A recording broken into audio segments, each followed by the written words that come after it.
Angel Stadium in Anaheim, California, the Indianapolis Clowns make their much-anticipated MLB Stadium debut against the Savannah Bananas. Over 45,000 fans have converged on the Big A to see Jackie Bradley Jr. back in a big league park as JBJ and the Clowns are fresh off a series split with the Firefighters in Montgomery. While a red-hot Ryan Cox helped the Nanners sweep the Coconuts out of San Diego to clinch the first spot in the Banana Ball Open, which is now less than 3 weeks away.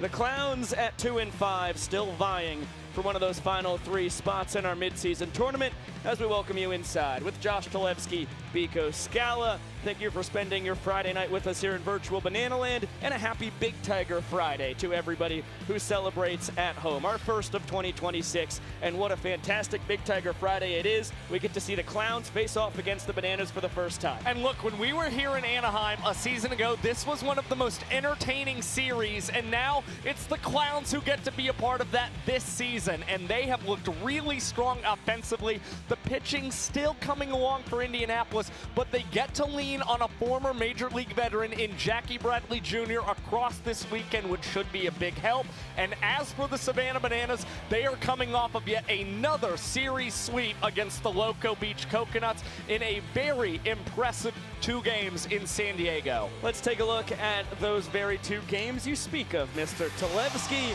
The Nanners and Coconuts doing battle in Petco Park, home of the Padres. Austin Krzminski, couple years as a Savannah Banana, a fantastic one at that, and against his former team. Kyle Jackson not letting him off the hook in the first, 2-out walk-off single, then Reese Alexiadis the walk-off double in the third. Drake Fontenot coming in from the pen, no different for KJ. Walk-off double to win the 4th inning, 3-0 Nanners just 4 frames and in. It was Austin Drury who threw 4 scoreless innings to help the Bananas go up 3-0. Now Jacob Azala pitching in the 6th, gives up the ball 4 sprint to Ben Parker that puts the Loco Beach Coconuts up 2 runs in the inning.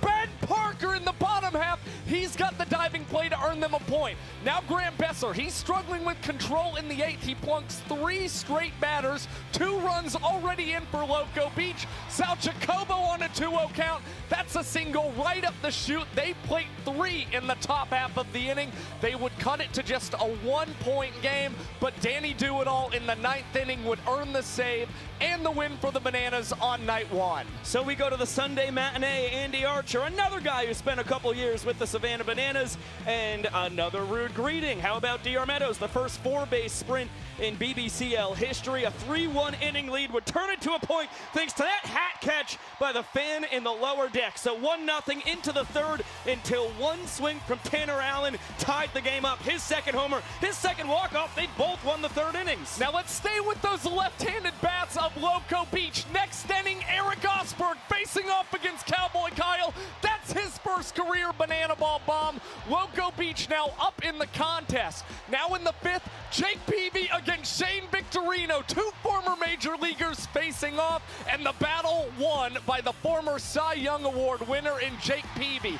Still a 2-1 game in the bottom of the 6th. How about Jackson Olsen trying to go through the legs, and it would prove to be a costly trick play miss. Next batter, Jordan Brewer, a single into right field, and a very close play at home plate, but Tanner Allen just narrowly gets the foot in ahead of the tag from Bill Leroy.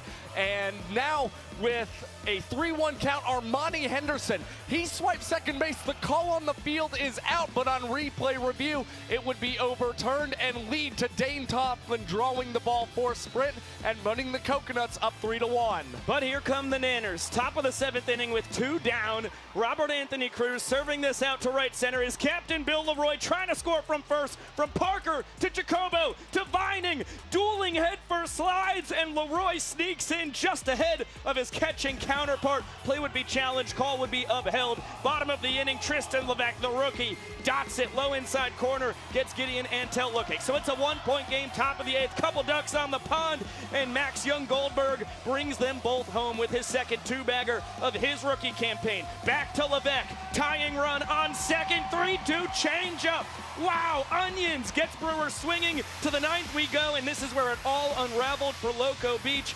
RBI sprint for Ty Jackson. There would be a sac fly from Ryan Cox, and then on the very next pitch after that, an RBI double from D'Armento. So 6-3, but all of a sudden, Gideon Antle representing the game's tying run on what could have been a pass ball for Bill Leroy. He saves the day, catches Antle stealing first base. The first time a game has ever ended with a caught stealing first. Thrilling ending, and once again, another series sweep for those Bananas, who have now clinched a spot already in the Tour Open. So from a gorgeous ballpark in Petco Park to another beautiful stadium in Angels Stadium, just a couple hours up the road here in Anaheim. Built in 1966, which makes it the fourth oldest ballpark in the Bigs. Nicknamed the Big A for the 230-foot tall A sign used to be out beyond left field. Now it's in the parking lot, and with over 45,000 fans on hand, that makes it the 8th largest ballpark in Major League Baseball. And we heard the fans last year. They were loud here in Angel Stadium. We can expect more of the same across this weekend slate. And what really stood out to me, 4th most home runs in Major League Baseball across the last 5 seasons. We had 0 here last season. I'm expecting a couple this weekend. We've got a lot more to serve up on our pregame show. For now, let's send it down to the field for some Bananas warming up. Ladies and gentlemen, it is now time to meet your Savannah Bananas. Starting behind the plate, wearing number 17, Easton Panis. Going out to left field, we call him Pookie. Wearing number 7, Ty Two-Fly Jackson. Where's Coach Rack? Where's Coach Rack? He's in left center field. Robert Anthony Cruz. In center field, wearing number 5, the Doctor, Mr. DR, the Doc Meadows. Behind second base, the designated hitter, wearing number 19, Danny Overs. In right field, the future king of the Pirates, number 2, Reese Alexiotis.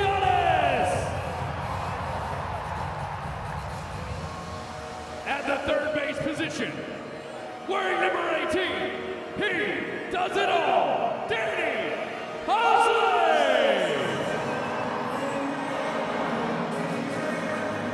Also at third base, the Raging Cajun, number 3, Bryce Rizzafi. At the shortstop position, expect a lot of tricks from number 6, the glove magician, Ryan Cox. Also at shortstop, wearing number 4, he's pretty and he's gritty, Kyle KJ Jackson.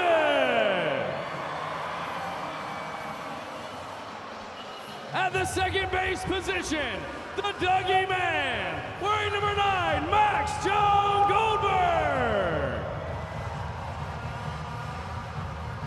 Also at second base, wearing number 8, the greatest showman, Jackson Olsen.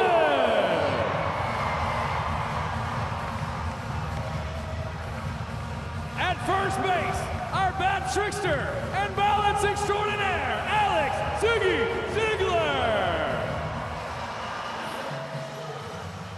Coming to the mound, the tallest man in sports, Dakota Stills Albritton.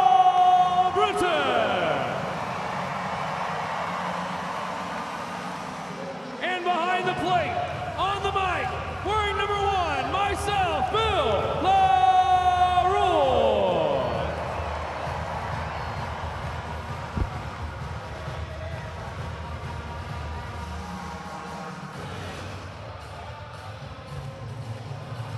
Something big is happening. Something big, I feel it happening out of my control. Pushing, pulling, and it's grabbing me. Feel it in my bones like, oh, oh, oh, oh, oh, oh, oh, oh, oh, oh, oh. Something big is happening. Whoa, oh, oh, oh.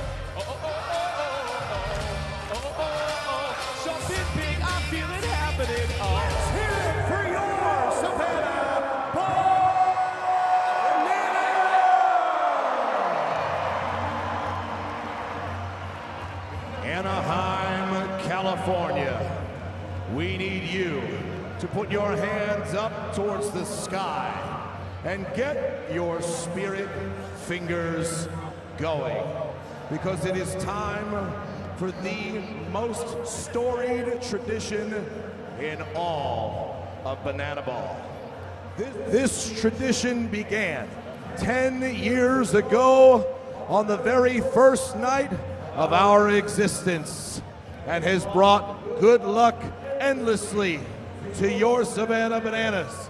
Anaheim, it is time to meet tonight's Banana Baby. This is Levi. He is 3 months old, 13 pounds, and very unhappy to be being held up in front of this capacity crowd. It's okay, Levi. This is a moment that you will never remember anyway. Ladies and gentlemen, give it up one more time for our Banana Baby, Levi!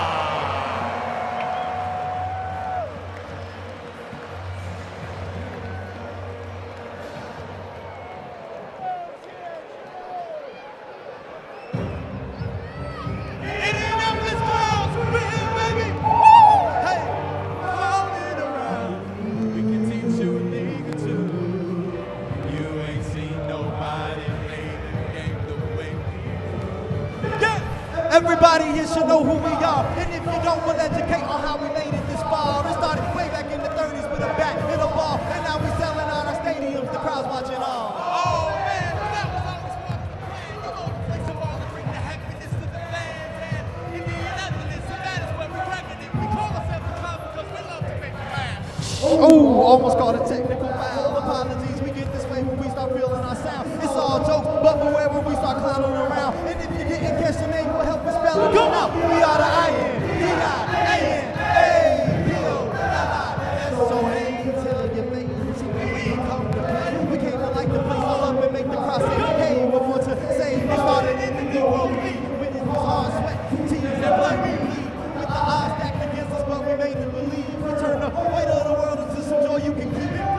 Segregated, never lost dignity, gave us a chance to dance, to play wild and free. Now every time we take the field, we make it history. So let's get down with the clown, everybody with me. Clowning around, we can teach you a thing or two. Teach you a thing or two. You ain't seen nobody play the game the way we do. Clowning around, broke the rule that's wrong with you. Woo! First to sign the win, then to the game. We changed the view, remember the name. Remember the name. Remember the name. Don't forget he was only 18. They made his claim to fame. That's insane. Let everybody up on their feet. Have a hand hitting them to the stadium's peak. Yeah, he was wild, we can fly. And everybody knew that was our goal. So all he had to do was keep rocking it. They would take a shot.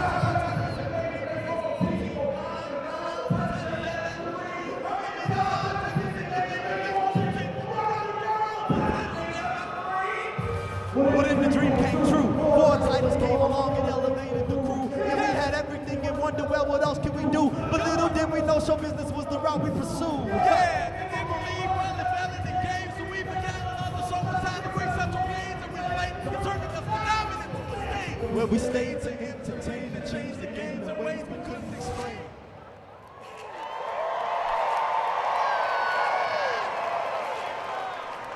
But the road ends here. No more playing shadow ball where the ball disappears. The year was 1989 and it became unclear. Would the Clowns ever reappear?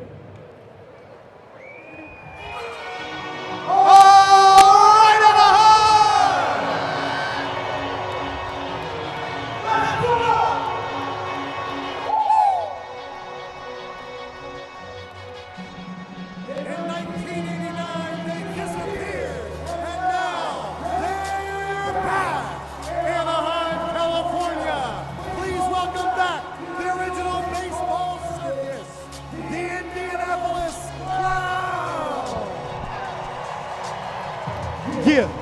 Yeah, who else really messing with the clowns? Been around, you know how we get down. Coming through the crowd, trying to get you loud. It's about that time that we reintroducing what we working with. Let me see your hands if you're repping Indianapolis. Oh, yeah, we back and even.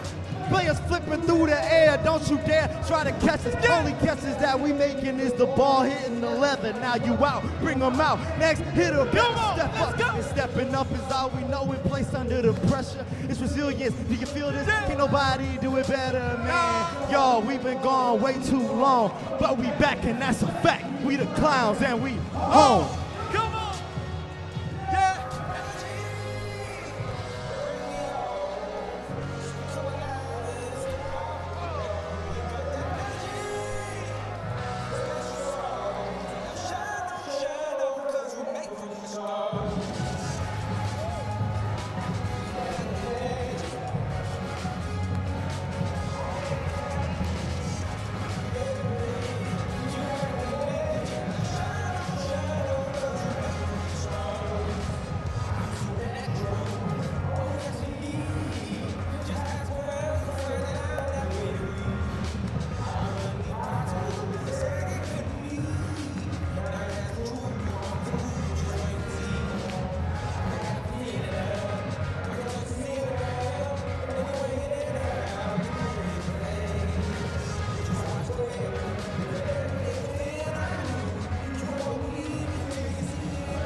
seen the Clowns' infamous shadow ball warm-up.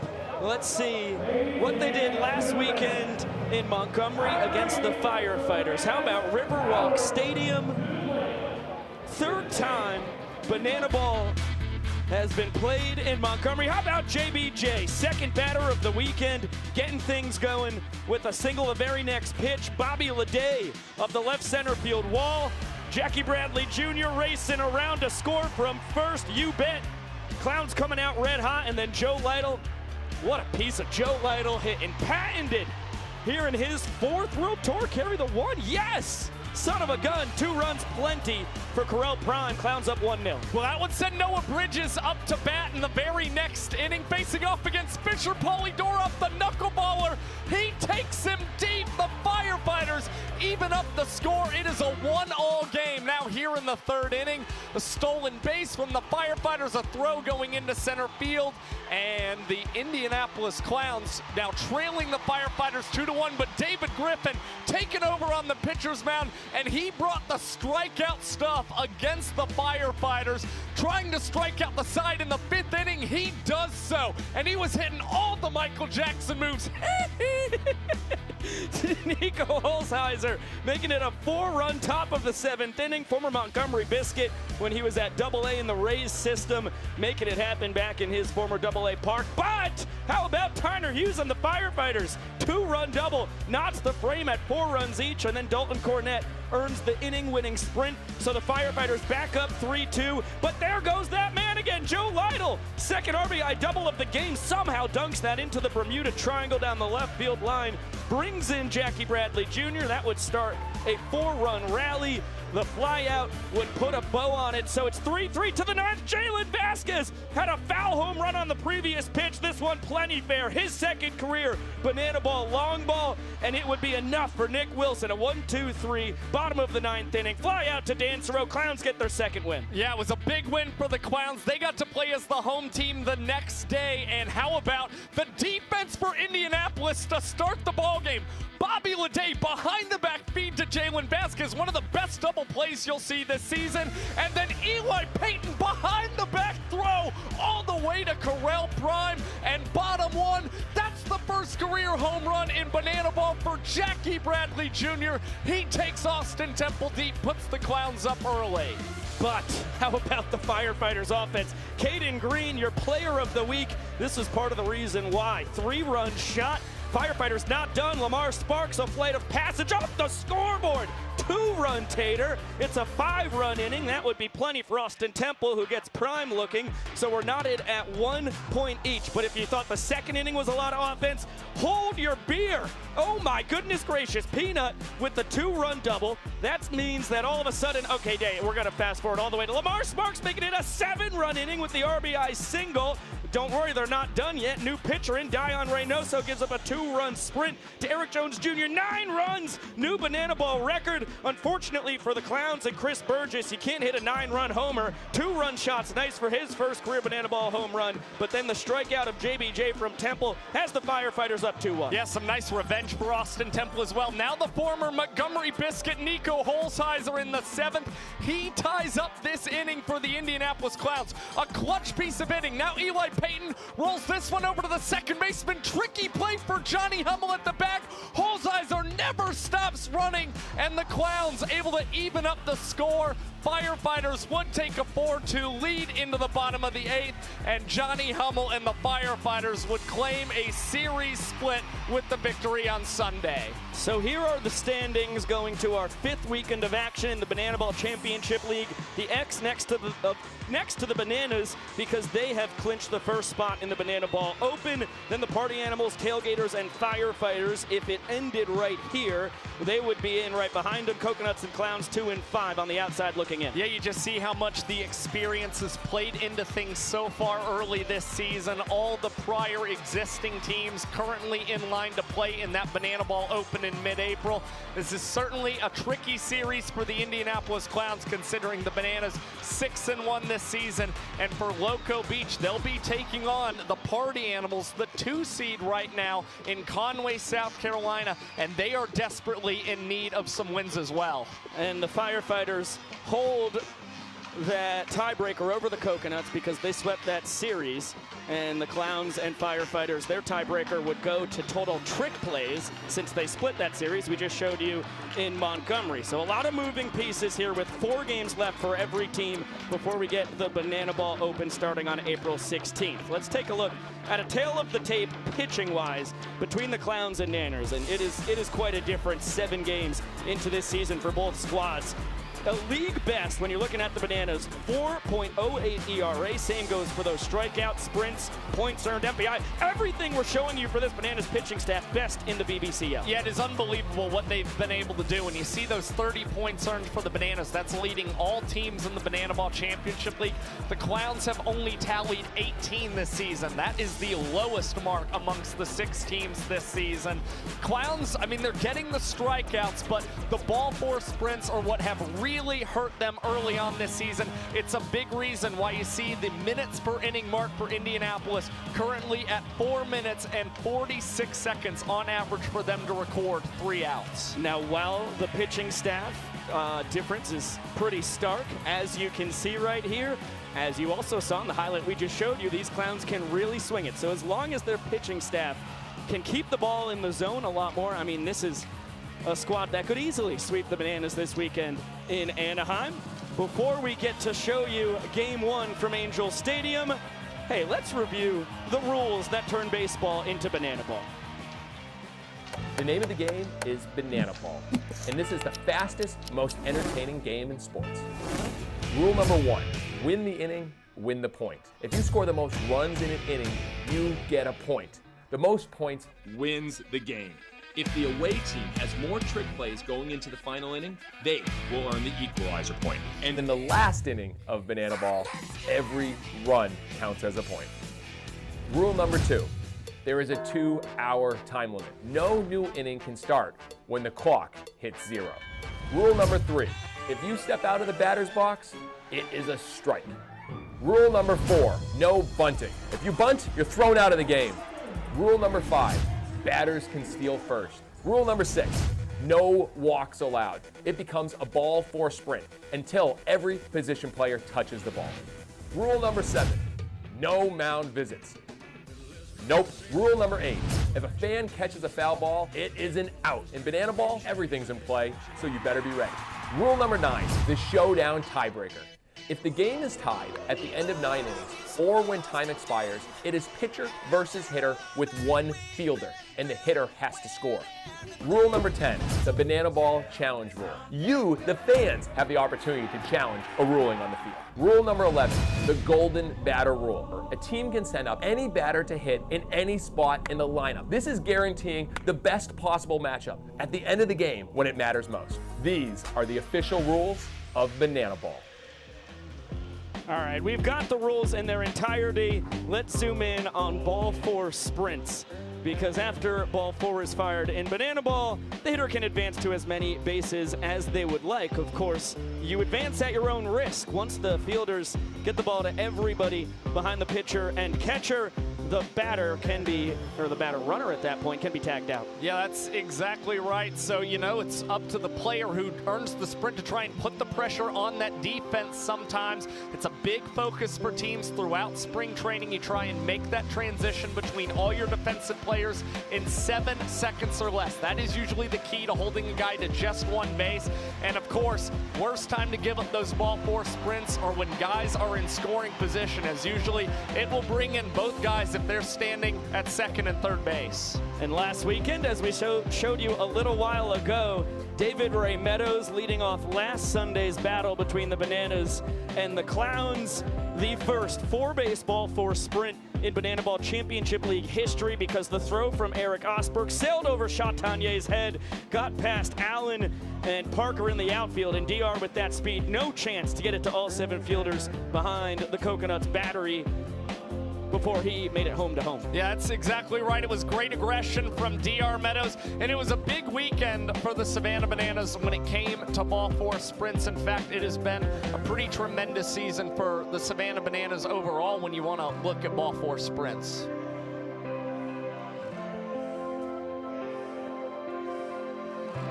When it comes down to it, a reminder, the Clowns have given up more ball force sprints than any other team. And the Bananas have given up the least amount of ball force sprints. 7 games into this very young 2026 campaign. So often, just like it does in baseball, I mean, you throw 4 balls to a hitter in banana ball, it punishes you that much more. Well, look, we mentioned the Bananas pitching versus the Clowns pitching, the difference in those sprint totals. Bananas have only allowed sprints to 7.9% of the batters they face this season. The Clowns, they have walked nearly 13% of the total batters they face. That is definitely not a mark they want to see continue this season. Okay, I think Josh and I have talked enough. Let's get the Savannah Bananas starting lineup. Banana Ball! California, let's meet the starting lineup for your Savannah Bananas. Leading off, the center fielder, number 5, PR, the Doc Meadow. Next up, the right fielder, number 2, Reese Superman Alexiani.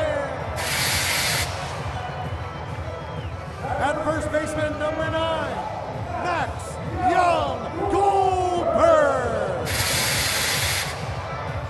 The DH, number 19, Dan Oberst. At third base, number 4, Kyle K.J. Jackson. The catcher, number 1, the captain is Bill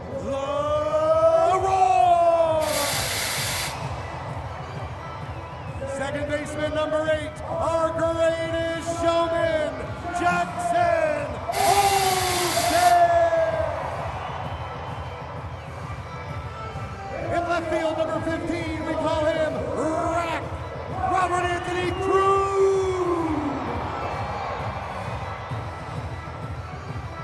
The extra hitter, number 18, Danny Do-It-All Hosley. And at shortstop, number 6, our glove magician, Ryan Cox. On the mound tonight for your Savannah Bananas, number 88, Noah Nisner.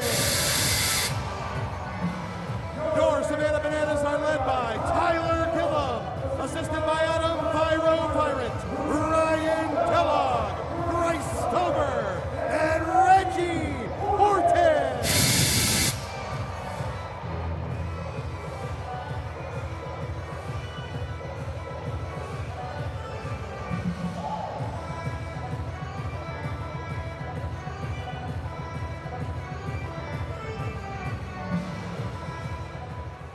Ladies and gentlemen, at this time, we ask that you please rise if you're able and remove your caps.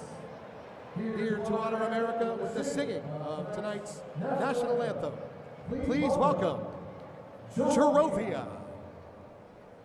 Oh, say, can you see by the dawn's early light what so proudly we hailed at the twilight's last gleaming, whose broad stripes and bright stars through the perilous fight o'er the ramparts we watched were so gallantly streaming.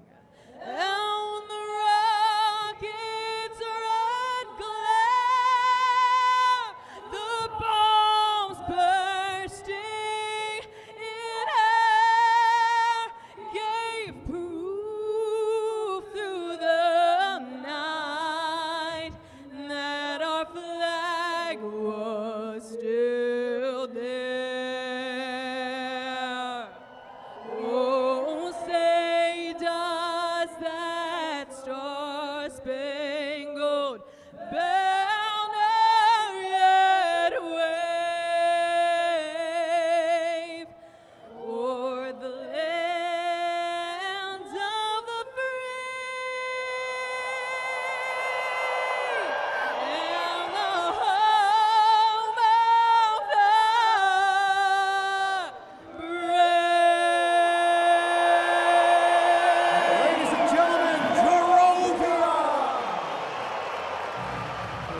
fantastic rendition of the national anthem.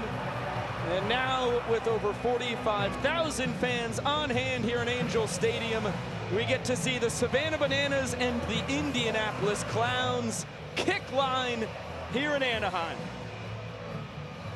A historic matchup for our 22nd game in the history of the Banana Ball Championship League. The Clowns and Nanners do battle for the first time ever as we welcome you back inside with Josh Talevsky, Biko Scala. Again, happy Big Tiger Friday. The 2-5 Clowns against the 6-1 Bananas. But they really haven't played like a 2-5 team. I mean, you consider how good this Clowns team is offensively. They could really give the Bananas pitching staff some trouble tonight, and I'm expecting a close game that goes down to the wire for sure. I completely agree. Let's get a look at the Bananas' defensive alignment. They're the home team tonight.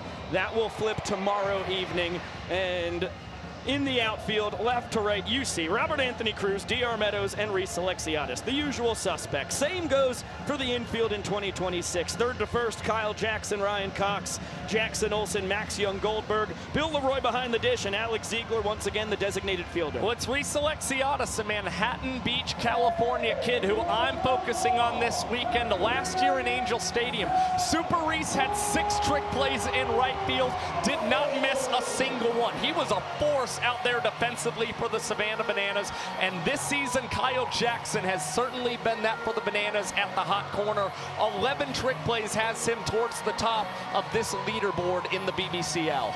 Everybody currently trailing Jonathan Sunshine Looters, DR, the closest to the tour leader in trick plays. At the center of it all, Noah Nisnik, the pride of St. Louis, Missouri, here in his 3rd World Tour, 2024 Rookie of the Year, the ace of this Bananas staff for a 3rd straight campaign, and heck of a start here to 2026. 5th start of the season for Noah Nisnik, certainly looking like he could potentially be an all-star in each of his first 3 campaigns. Last year here in this stadium, Noah Nisnik, 3 innings pitched, earned the win, only allowed 2 hits against the Firefighters. And let's feast our peepers on this powerful Indianapolis Clowns starting lineup with a couple Gamecocks at the top of it, Jalen Vasquez, and then the 2018 ALCS MVP Jackie Bradley Jr., followed by Bobby Leday, Chris Burgess cleaning it up, then Nico Holsizer, Eli Payton, Correll Prime, Dale Francis Jr., Joe Gray Jr., and Kirkland Banks to round it out. Yeah, and moving Jalen Vasquez up to the leadoff spot really helped the Clowns offensively last weekend. Bobby Leday lengthens the lineup in that 3-hole. Both he and Chris Burgess have 8 runs batted in for the Indianapolis Clowns. That is tied for the team lead. This is a perfect place to be batting 2 talented righties against the left-hander Noah Nisnik. Pro bats all up and down this Clowns lineup. They put up some historic numbers last weekend in Montgomery. Now they get their first big league stadium. Indianapolis Clowns for Savannah Bananas. The only thing left to do is toss it down to the man in the yellow tux.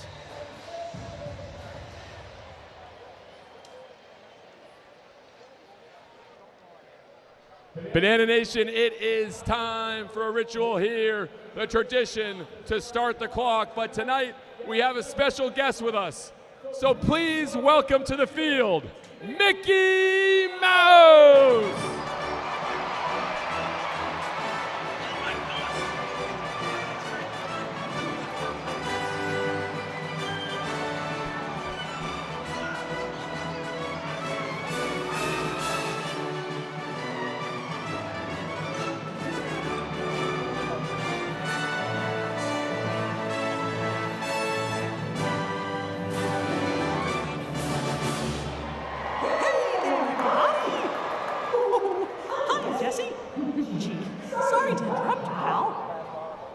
It's okay, Mickey, but we are getting ready for the Banana Ball tradition to start the clock. So, Mickey, are you ready? You bet. All right, on 3, we're going to need everyone here to yell, start the clock. 1, 2, 3. Showtime.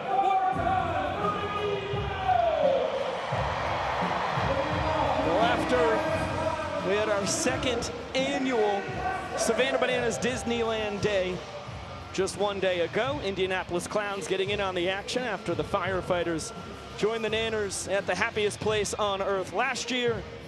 And Jalen Vasquez takes strike one. JV, bounding ball. Jackson Olsen fields between the legs, flips between the legs. Nice stretch by Alex Ziegler. 2 pitches, 1 out. Well, the Bananas have already used their designated fielder early in this contest. Alex Ziegler at the first base bag, not able to cap off a double trick play with the high throw from Jackson Olsen. Nonetheless, that's the kind of start the Savannah Bananas want to see, getting soft contact from Noah Nisnik. Jackie Bradley Jr. takes a fastball just a bit inside. Great to see JBJ back in a big league park.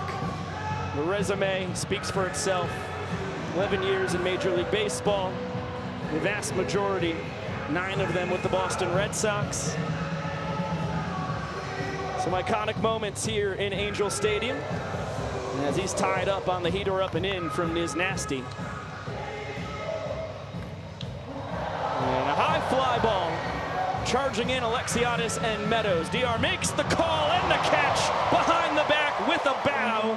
A trick play for out number 2. And you see it yet again. It's more soft contact, a high pop off the bat of Jackie Bradley Jr. It settles there in center field long enough for DR Meadows to compose himself and then complete the bow with his behind the back trick play. Bobby Leday takes a fastball at the knees for strike 1. Second rounder for the Clowns. Their 3rd player taken after JBJ and Correll Prime.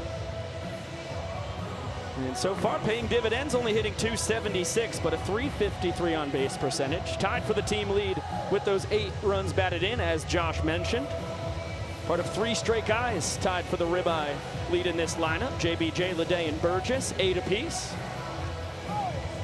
And the count runs full on a guy who tore up the Pioneer League across the last 2 years. And he's torn up the first 3 innings of play for the Clowns. A .417 batting average to start ball games, but he will whip through the changeup from Noah Nisnik, and that caps off a 2-minute and 15-second inning for the left-hander, and it comes complete with 2 trick play outs as well.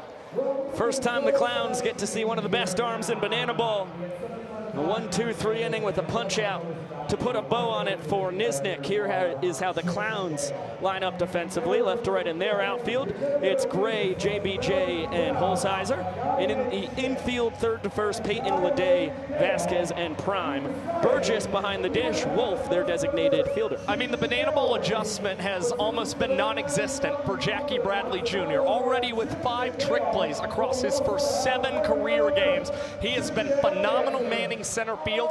And Eli Peyton, he's had a trick play in each of his first 7 career games for the Indianapolis Clowns, and recently has started doing those behind the back throws across the diamond over to first base, something very reminiscent of what the Clowns did back in their heyday in the 50s and 60s. And the man balancing the banana ball on the top of his head, David Griffin, another Clowns 2nd rounder from the draft out of Hanover, Massachusetts. Spent 4 years in the New York Mets organization, but took a pretty unique route to get to affiliated ball. 3 years of independent professional baseball before the Mets noticed him. Spent the last 2 years in the Atlantic League with the Long Island Ducks, and an unbelievable start to his banana ball career. I mean, this is a guy who was pitching in AAA for the Mets every season from 2022 to 2024. In his young banana ball career, he's already thrown 2 sub-2-minute innings, and he has not allowed a run in his last 9 innings pitched for Indianapolis. And while the pitching has been carrying the Bananas through 7 games this year, the lineup has been no slouch. DR, then Alexiadis, MJG, Oberst cleaning it up. KJ Leroy, Olsen, Cruz, Hosley, and Cox. Well, the opponent's batting average for David Griffin this season is just .162. But left-handers are batting .313 against him this year. So this is going to have to be a big night for guys like Max Young-Goldberg, Kyle Jackson, and Robert Anthony Cruz in this Bananas lineup. You see this .522 batting average, 1.259 OPS for Meadows. You think that's got to be leading the team, maybe even the tour. No, because Ryan Cox is having an insane season as DR sneaks that one past Ledet, and Meadows has his tour-leading 13th hit. That is a statistic that David Ray does own the top mark in.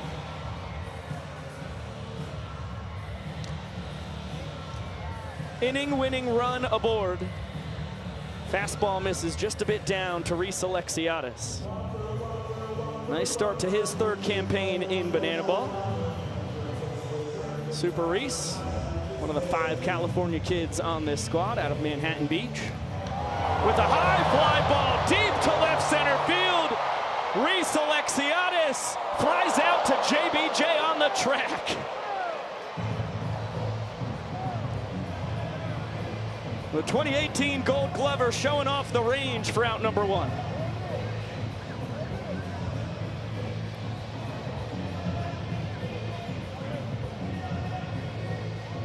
I mean, Reese Alexiadis just barely missed leaving the yard here in Angel Stadium, but how about the range from JBJ to get that first out?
For the Phineas and Ferb walk-up. I think Ty was meant to play Candace. Oh man, Rack as the monkey, really good. Can't believe MJG discovered horses. Do horses not exist? What do you think? This is some kind of special horse there? I guess so. Give them the benefit of the doubt on that one. Supposed to have like the, you know, the horn off it, so we call it a unicorn. Maybe the horn fell off. I was wondering about that. So we have a battle between second rounders here, between Griffin and MJG. Another California kid out of Palo Alto. He serves this one out to left. Joe Gray Jr. behind the back, you bet. Second trick play of the tour for the former Brewers minor leaguer. Yeah, and he's been roaming both corner outfield spots for the Indianapolis Clowns. He has made things look awfully easy out there. He's made a lot of big plays the normal way, but he's definitely got a big trick play prowess, and that one probably the best one so far in Gray's young career. Dan Oberst doesn't bite on the sweeper. Inning-winning run, still on first base. DR leading the tour with his 9 steals, yet to be thrown out. Got a former minor league arm behind him. Oh my goodness, Pico. Oh wow! Oh my gosh! That was within. I mean, that was within your range. That was close. Well, not within my range, but it was great. It's the closest that's ever been to your range. Let's say that. That's also not true, but that's okay. Single through the right side. Perfect hit and run. DR goes first to third. Oberst with the bouncer through the vacated 4-hole. No, that one right there, that was like 5 feet away from me. I've had one within like a foot of my hand, but that's like top 3 all time. It felt the most catchable ever off the bat. Whew. And you got a good jump to it. I was like, I'm about to get Griffin out of this inning. Oh my gosh. Instead, the inning-winning run 90 feet away. Kyle Jackson tied for the tour lead with his 4 walk-offs. There goes Oberst. He'll take a free second base. Burgess not worrying about it.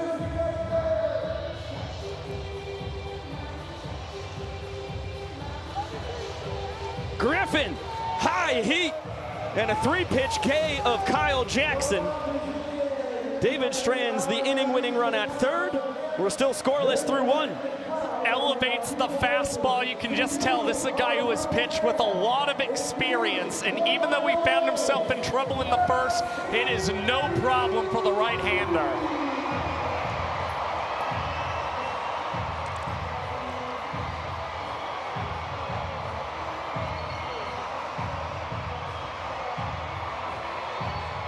look at some of the ex-Bananas that are now on the Indianapolis Clowns. Starts with Prime a couple years. Matt Wolf, one of the original tricksters in the sport, the original trick pitcher. Gage Voorhees, collegiate Banana, then back with the team last year. Malachi Mitchell, the reason why the designated runner was invented. And then Eric Fox, coach of this squad, spent 5 years as a Bananas assistant coach in the baseball days and joined back up on Gillum's staff last year. And speak of the very man himself, Eric Fox, welcome to the broadcast, my friend. What's going on, guys? How y'all doing? Fantastic. Great to get to chat with you, Foxy. Getting to coach third base at the helm of this Clown squad after 6 years as an assistant for Tyler Gillum. How special has this season been? Dude, it's been awesome, man. Just kind of like being a part of this team and the history behind it, man. It's been unbelievable. You've got 4, 5, 6 coming to swing in here. Chris Burgess, Nico Holzheiser, Eli Payton, couple pro bats. Burgess with his first Banana Ball home run last weekend. When you went into this draft, were you trying to get a lot of professional talent? Because that's what you ended up with.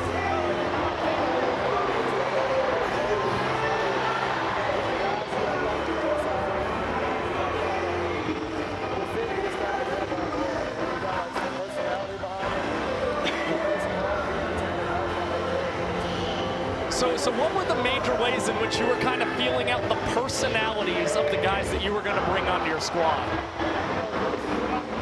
Talking to them, if I can have a good conversation with them, laugh with them a little bit, and just kind of feel like there's some guys that I would want to be in the clubhouse every day with, and they're my kind of guys. That's my big thing. It was a big league fly ball from Burgess, turned into a tip drill trick play from Alexiadis. Chris came into the at-bat, leading your squad, hitting 500. Gotta be pretty thrilled. He got that look on his face right now like I just missed it. Oh, he did just miss that. Especially with the right field wall lowered for Shohei Ohtani here in Angel Stadium. Right? He's pretty close to... I bet whenever he went to the Dodgers for Angels, like, I think that's probably what they thought. Nico Holzheiser, that's a big league foul ball. Up into the third deck. Dude, we've been having some good at-bats here lately for us, man. I'm pretty excited about it, man. You kind of started off slow. Oh, man. Yeah, I should have caught that ball. I've been taking the play and being the best fielding coach. Look at Gillum trying to Fuck you. You got... Hey, the next foul ball, I'm catching you for sure. I need to see a better prep step out of you. Swing and a miss. Changeup gets Holzheiser. Nisnik's second K. And speaking of the devil, let's welcome in Tyler Gillum. What's up, boys? This place is electric right now. Gilly, how cool is it to see Eric Fox at the helm of a Banana Ball team? I tell you what, one of my highlights of this tour is coaching against Fox. Man, this guy's earned it. He's been in our foxhole since 2018, and he's helped us build Banana Ball, and so it's really cool watching him coach that third base box. Heck of a team. I'm so proud. He's grown over these. Shot. Look at Ninja. Hey, we got athletes up. Even the umpires are athletes. Eli Payton went around. 1-2. Fox, what's it like, the young Padawan going against his Jedi Master? Man, it's unbelievable. Just being able to face these guys right here in the yellow, man, it's crazy. I'm not used to being outside of the yellow, so just being able to face it is kind of cool. Off the end of the bat, Meadows moving in, tip drill into the cap. 2 more trick plays. The Niners up to 4 on the evening, and Nisnik has retired all 6 Clowns he has faced it. Thank you so much for joining us, guys. Absolute pleasure. Love you, boys. Best of luck tonight, guys. Love you both as well. How about 5 years ago, this very day, the grand finale of the One City World Tour to Hank Aaron Stadium in Mobile, Alabama. Across the 2 nights, full capacity, 7,000 fans, of course, across this weekend. We get over 90,000 fans across our 2 nights. Great to see so many members of the Banana Band still a part of the squad here in Anaheim tonight. The fans were electric, even if they didn't know what was going on a good amount of the time. Jesse Cole still tossing shirts out, giving out those banana underwear. Maceo getting big lift up from Bill Pearson. How about Dakota McFadden coming home to score? That's Stilts bouncing around in number 21. Son Stilts. Kevin Hickey, Mr. Balloon Hands, which turned into Mr. Ballon Hands because of a typo on his jerseys. He was shooting some pong, and then Stilts, he has gained a lot of miles per hour across his 6 years in Banana Land. And you take a look at the guys still here in this game. Adam Virant, he was an assistant coach to Nate Fish on that Savannah Bananas team. Of course, Albritton, as you saw, and Malachi Mitchell was the Banana center fielder and primary leadoff guy for the One City World Tour. Yeah, it was certainly a very historic first in Banana Ball history, a game that wound up being a 5-3 Bananas win over the Party Animals. It only went 6 innings, so we have really seen how the game has grown and evolved since then. And you can't forget about Sammy Claycamp launching the first ever home run in Banana Ball history that night. Unfortunately, our internet went down in the booth. So Claycamp's home run does not exist in video form, but we all saw it happen. Slim and Sammy, wherever you are, somewhere out in Indiana right now, I'd gather. Apologies for the spotty internet in Hank Aaron Stadium 5 years ago. The Bananas captain joined the Banana Ball world in 2020. The first ever Banana Ball game, a scrimmage intra-squad. Was the second batter in the history of the sport. Earned a 4-base sprint, but didn't join the professional Banana Ball ranks until 2022 as that fastball just misses. Vincent Chapman says it missed high. Pretty good looking offer in there from David Griffin. Does not get the call, and that one, that's a strike all over the world. Freezes Leroy for his second K. Yeah, and David Griffin, again, he's just building confidence out there on the pitcher's mound. He's always got something in his pocket to celebrate these strikeouts. He's very much an emotional pitcher out on the mound, and it is really fun to watch when he's dialed in as Olsen pops this one in foul territory. Burgess chasing after it. It ricochets as he tries to catch it behind his back, and Prime is the man to save it as he catches it in the glove. Wow! You gotta be kidding me. Burgess going for his first ever trick play, and that was a screamer of a ricochet. Good thing Prime 6'5" right there. Easy play for the former Rockies farmhand. And what a celebration. Son of a gun, what's the official scoring ruling on that? Great question, my friend. Thank you. Does Burgess get the trick play is really the question at hand. It's a big one. Ball and a strike on Robert Anthony Cruz. Although it was not intentional, it is a tip up to Correll Prime if you really think about it. I'm all in on it. I think it is. It should be, and that means it's the first trick play in Chris Burgess's Banana Ball career. With Prime there cleaning it up. Oh, that certainly wasn't the original intent. No, it was not. But the flair was there, and it'll turn into a tip drill trick play in the history books. Full count on Cruz. Slow start here in his third World Tour. Always liable to go boom. He'll take the ball for a sprint in this case, and will tap the brakes as Holsizer hands it off to Gray. The 6th and 7th fielders behind the pitcher and catcher who needed to touch that ball before it was live.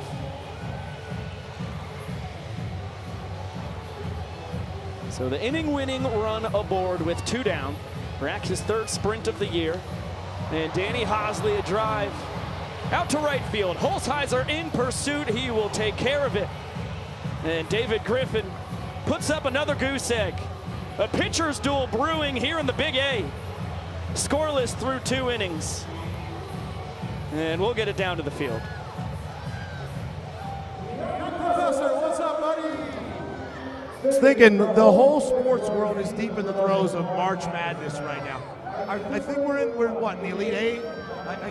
The truth is, I don't even know because we've been so busy here in Banana Land, traveling everywhere. I've missed all of March Madness. And so here tonight in Anaheim, we're going to go ahead and do the world's fastest March Madness tournament that you have ever seen. banana ball style, because here's how it's going to work. Down each line, we have multiple contestants. Here are their ages. Way out in right and left field, we've got people who are 64, then people who are 32, then people who are 16, 8, 4, and 2. Yes, it's time to find our champion through the generations. This is the March Madness generational race. Down each line, ladies and gentlemen, here we go in 3, 2, 1, go! Our 64-year-olds are making their way. They tag the 32s, and here they come. Oh, down the right field line, they are very fast. Coming in hot, there's the Elite 8. There's the Final 4 who doesn't know where to go. He doesn't know, but wait, he's gonna tag his partner. That's good, all right. And now, for the championship, it's time to determine who is winning this race. Oh, no helping, no helping. Getting a little assistance here on the first base line. Oh, down she goes. The humanity. She could go all the way. She could go. Oh, no. Oh, she waits. She waits. And she's got it. Here are your winners. Right field at first base side.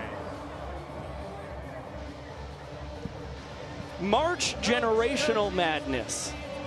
This is March. Tell me how it feels right now. Oh man, it feels real sweet. Accidentally had a little bit of assistance there, but you know, I apologize. She was the faster crawler, and we taught her well, so as well. Coach, go celebrate with your team. Really proud of what you guys did out there to get across the finish line. Thank you, I appreciate it. Final 4, here we go.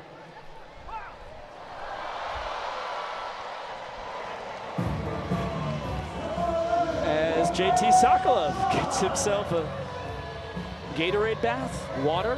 Looks like water to me. Unless we've got clear Reginade this evening. Body armor like a bath? glacier cherry. Oh, it could be body armor. Reginade? Never know. Corel Prime takes a heater for a strike.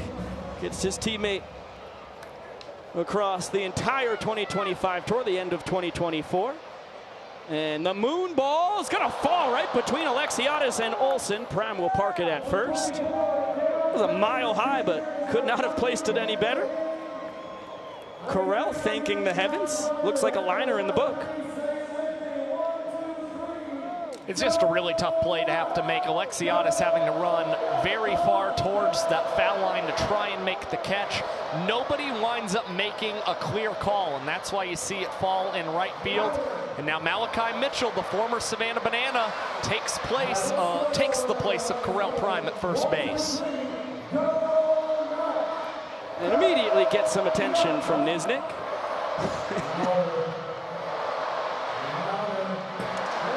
Flash 3 for 4 in his stolen base tries in his young Clowns career. Of course, Malachi, the all-time banana ball stolen base leader, is Dale Francis Jr. right back up the chute. It's been a slow start for the Clowns, 10th rounder out of Fort Pierce, Florida. But a guy who absolutely tore it up, another one of Crocco's guys. A couple years at Erskine, finished up at Gardner-Webb this past spring and hit the heck out of the ball. 646 slugging percentage is pretty otherworldly. He had a career high 18 home runs in 2025. His lone hit before that single up the chute, a home run in banana ball for Dale Francis Jr. Joe Gray Jr. What a dangerous bat lurking in the 9-hole for Eric Fox and company. As we're going to get Niznik, Cox, Olsen, and Meadows boogieing. Flash getting involved in the dance as well. I mean, Bill, Vincent Chapman. The groove is contagious. And the heater gets the inside corner. 0-2 on Gray Jr. out of Carson, Mississippi. As farm boy as you can possibly get. More on that to come, as he's another victim of that gnarly Nizhnik changeup. Yep, tried to get him to bite on the outside corner. Next pitch, Nizhnik goes back to his signature out pitch, buries it in the dirt for the K. The Barnstorm Brass bringing Kirkland Banks up to the dish.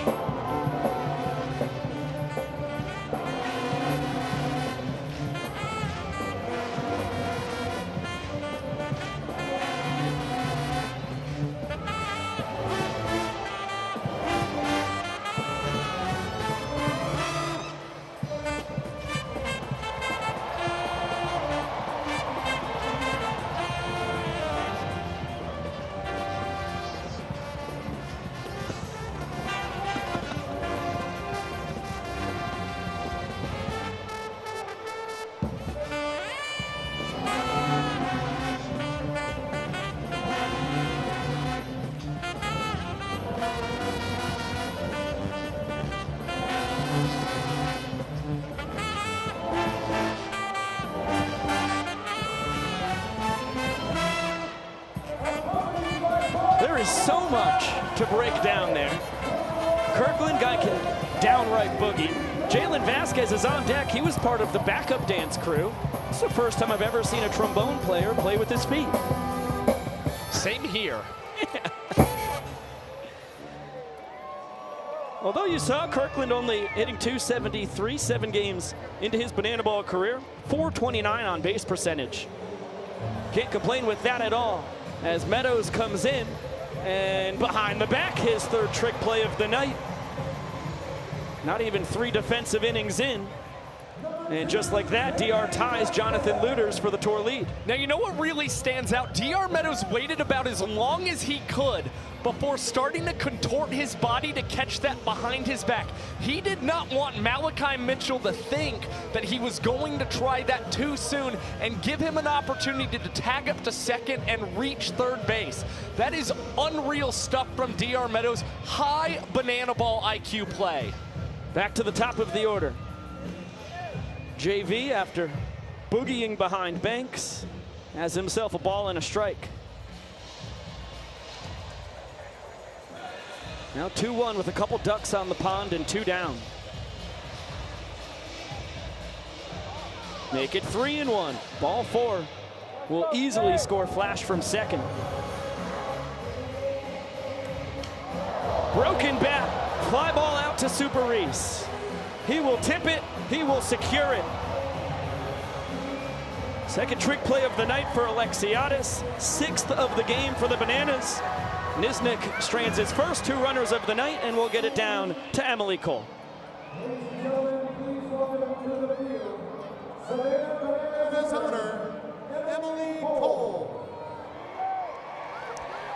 Across the United States, there are over 400,000 children and teens in foster care without a permanent home. Look around. That's enough to fill Angel Stadium 9 times with the amount of kiddos currently experiencing foster care. To raise awareness and help support this community, we created Bananas Foster, the official nonprofit of Banana Ball. Our organization is dedicated to celebrating those who are already making a difference in the foster care world while educating and inspiring others to get involved.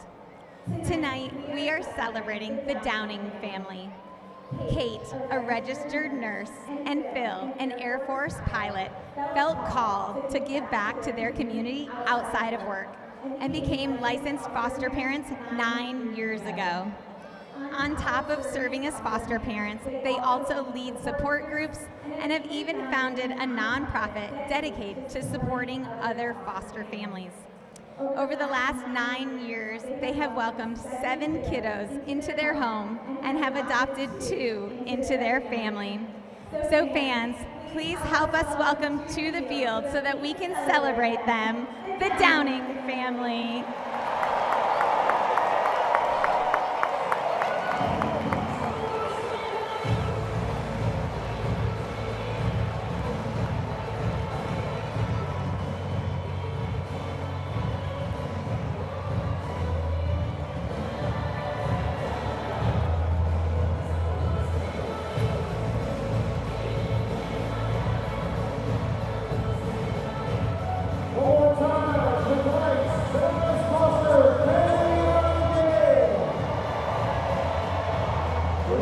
massive shout out to Kate and Phil Downing,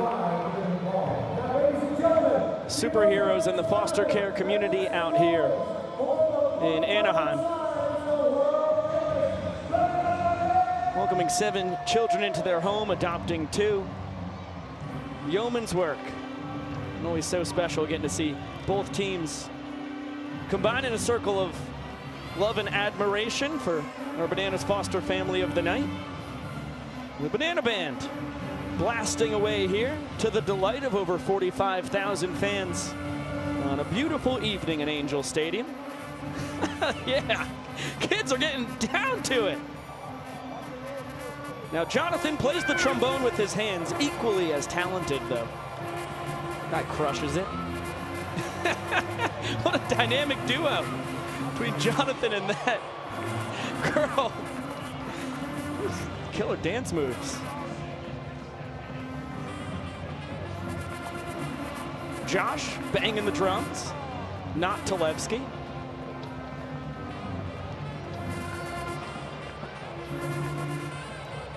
Entirely different Josh. And as we mentioned a couple innings ago, so many of these guys were in Mobile, Alabama 5 years ago.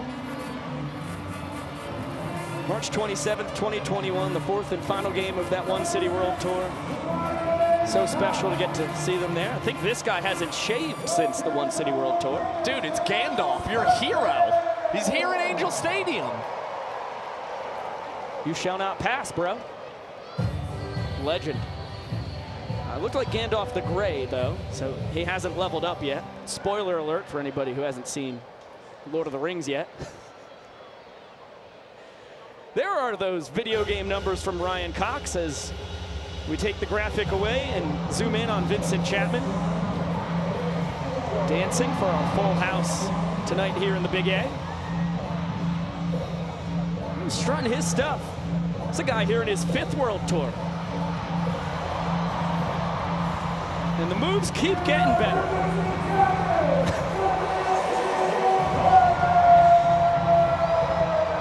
I think that's arguably the longest he's ever gone for one of his, signature moments before twerking. He really saved it for the very end. It was like the cherry on top of an ice cream sundae. I think Chris Burgess really liked it. It's funny. It's great having Ryan Cox lead off this bottom of the 3rd inning. His time in Banana Land has perfectly mirrored Vincent Chapman's. Fastball just misses. Didn't say that missed. Did he say up? I would have guessed out. So some close calls not going David Griffin's way. He's been able to work around it thus far. As he runs the count full. And Coxey, as he's known to do, spoils the 3-2. Currently this season, he is averaging over 4.5 pitches per plate appearance for the Savannah Bananas. He is doing that in the 9 and 10 spots in this lineup.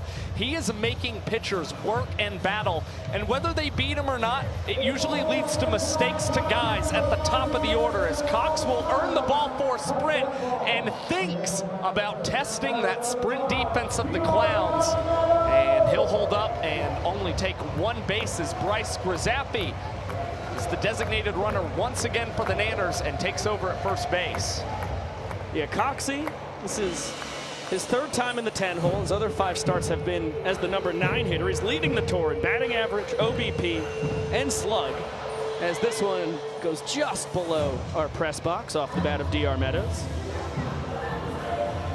Just a ridiculous start offensively to tour number 5 for the Glove Magician, known for his work defensively. And a couple checks on Grizappi over at first. Smart from David Griffin. Bryce stole 5 bases in as many tries against the Coconuts last weekend. His first 2 games ever as the designated runner, with JT Sokolov on the mend. Yeah, Bryce had 5 stolen bases last weekend. The Clowns had just 3 as a team last week, and it really goes to show just how aggressive he was, filling in as the designated runner for the injured Sokolov. DR singled his first time. He's got the inning-winning run on base. And lofts this one to shallow right center. JBJ coming in, making the call, tipping it up. And Holsizer We'll turn that into a Jackie Bradley Jr. trick play.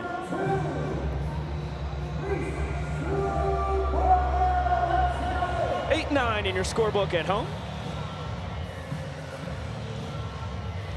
Two-time World Series champ. His 6th trick play on the year. He's only missed 1. Nice view for split out there on the batter's eye in center. As Reese Alexiadis sends one towards the press box, it won't make it to us. And not caught either. Reese tested the boundaries of Angel Stadium, flew out on the track in left center to JBJ back in the 1st inning. He gets high heat, can't connect.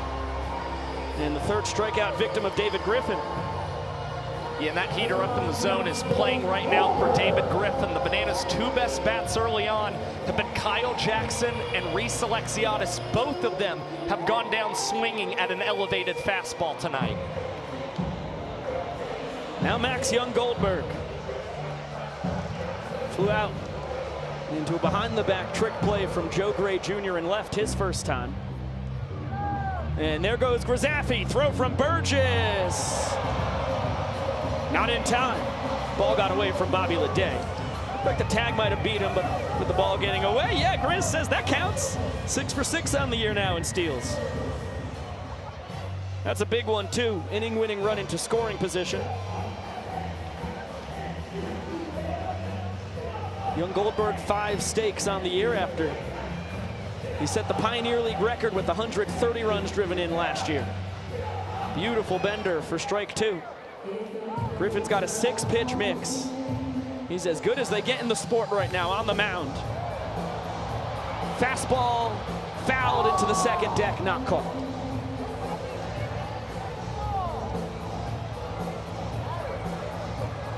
He's got the 4-seam, sinker, cutter, changeup, sweeper, splitter. And look at that! Gnarly bender on the 1-2. Griffin fired up. He puts up another 0. We're still scoreless. And already 3 guys left in scoring position tonight for the Savannah Bananas. David Griffin continuing to impress with the strikeout stuff.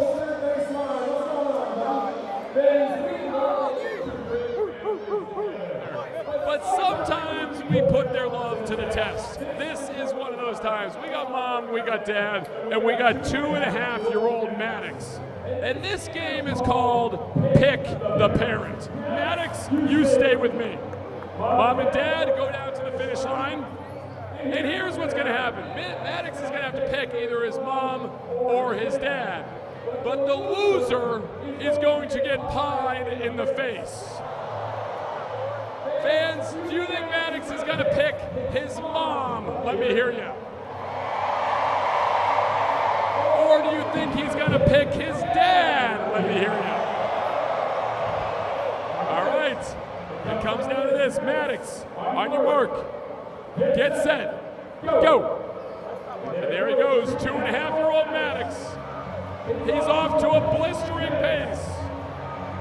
He may not choose either of them, your mom or your dad.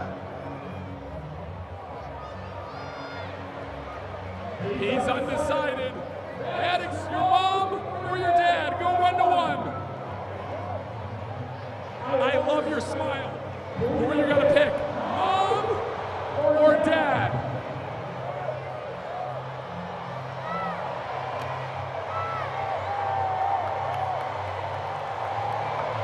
He's going.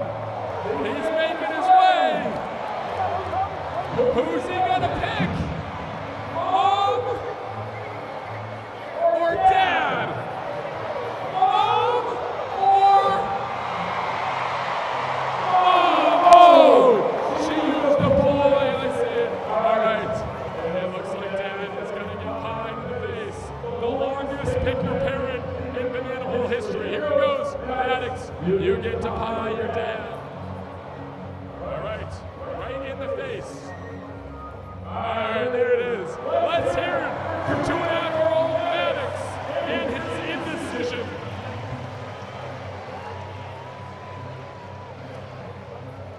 The pie to the face, we call that a button on a promotion here in Banana Land.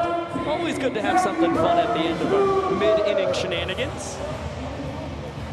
We're scoreless to the top of the 4th inning in Angel Stadium. Jackie Bradley Jr. leads it off. Noah Nisnik out for a 4th frame of work. Just misses the outside corner with the gas. Yeah, he is cruising right now for the Bananas. Wow! Bradley scorches this one over the bag. It is called foul by first base umpire Seth Markham.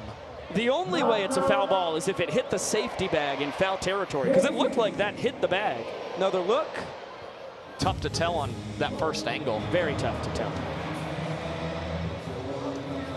Yeah, Willie Carter, first base umpire, or first base coach rather, for the Clowns. He looked like he was shaking his head, unsure about it.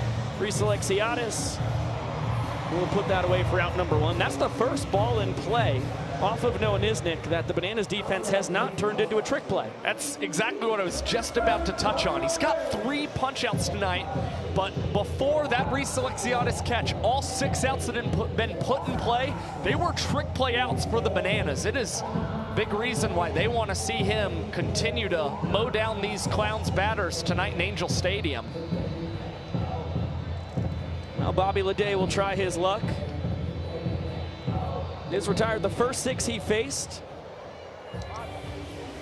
At his first light stress inning in the 3rd. First 2 reached, and retired 3 more in a row as Leday breaks his bat. And we'll get a 1-2 offering with a new weapon. Looked like a rare cutter there from Niz. Primarily a 3-pitch guy. Fastball, changeup, curveball. Not overpowering stuff. Sits about 88 to 90 miles an hour with the gas. Tunnels his pitches with the best of them. Fantastic control. And look at that, high fastball. Strikeout number 4 for Niz Nasty, and I think that will end his night. Now coming to pitch from the U.S. Women's National Baseball Team and the #1 draft pick in the Women's Professional Baseball League, Kelsey Whitmore.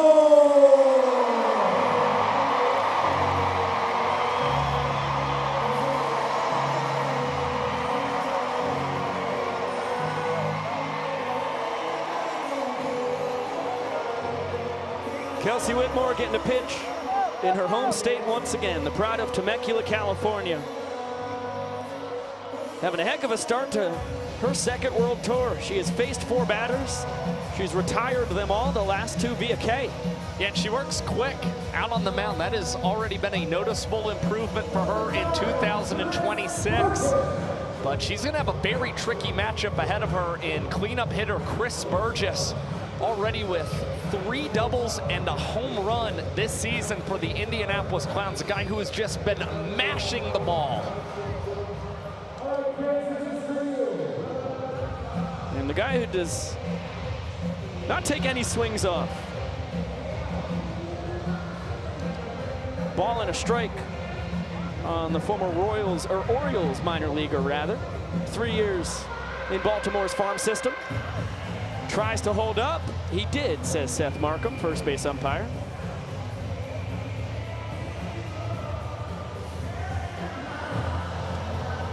Nice movement on the 2-seam there from Whitmore to even up the count.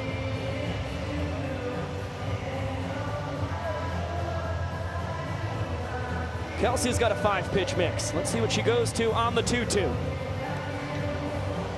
Looping liner out to center. Meadows behind the back, his 4th trick play of the ball game.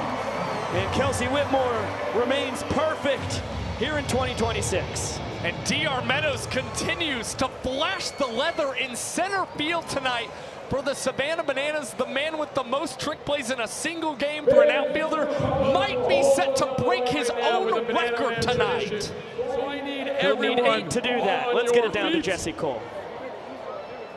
All 45,000 strong on your feet. Because we're going to do the biggest hey baby that Anaheim has ever seen. So everyone, let's get those hands up in the air, all the way up in the air. Here we go, Shark. Clap those hands. Oh, you guys look good tonight.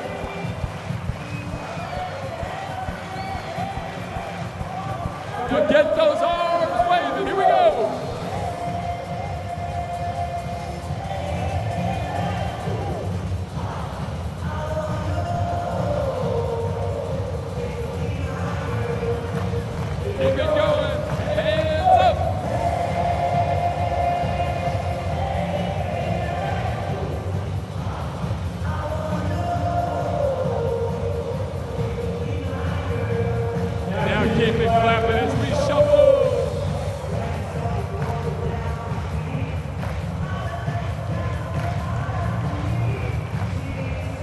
guys look good.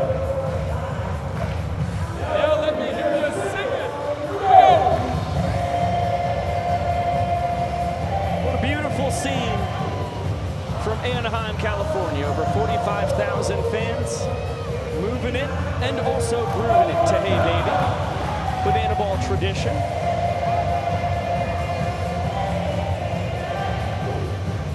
And a perfect time to say hello to everybody in the YouTube chat. Hope you're having a wonderful Big Tiger Friday. With Josh Cholewski, I'm Beacon O'Scala, in case you were wondering. It's a late night Big Tiger Friday for all our friends on the East Coast. Woo-wee. Approaching 11 p.m. Eastern. Hopefully they got some like funky pajamas. We will count those.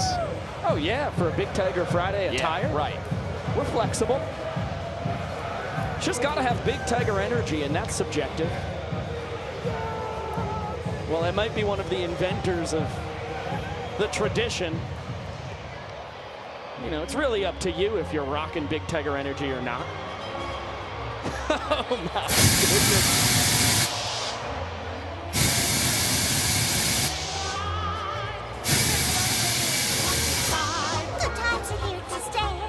Get away and have the perfect picnic. We'll sing a song, and absolutely nothing will go wrong. Now we're heading down the open highway, and the guns are going my way. Everything is just peachy.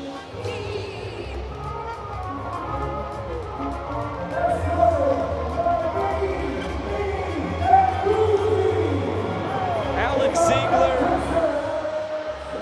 brings Mickey, Minnie Mouse, and Pluto out for his first plate appearance of his 5th Banana Ball World Tour.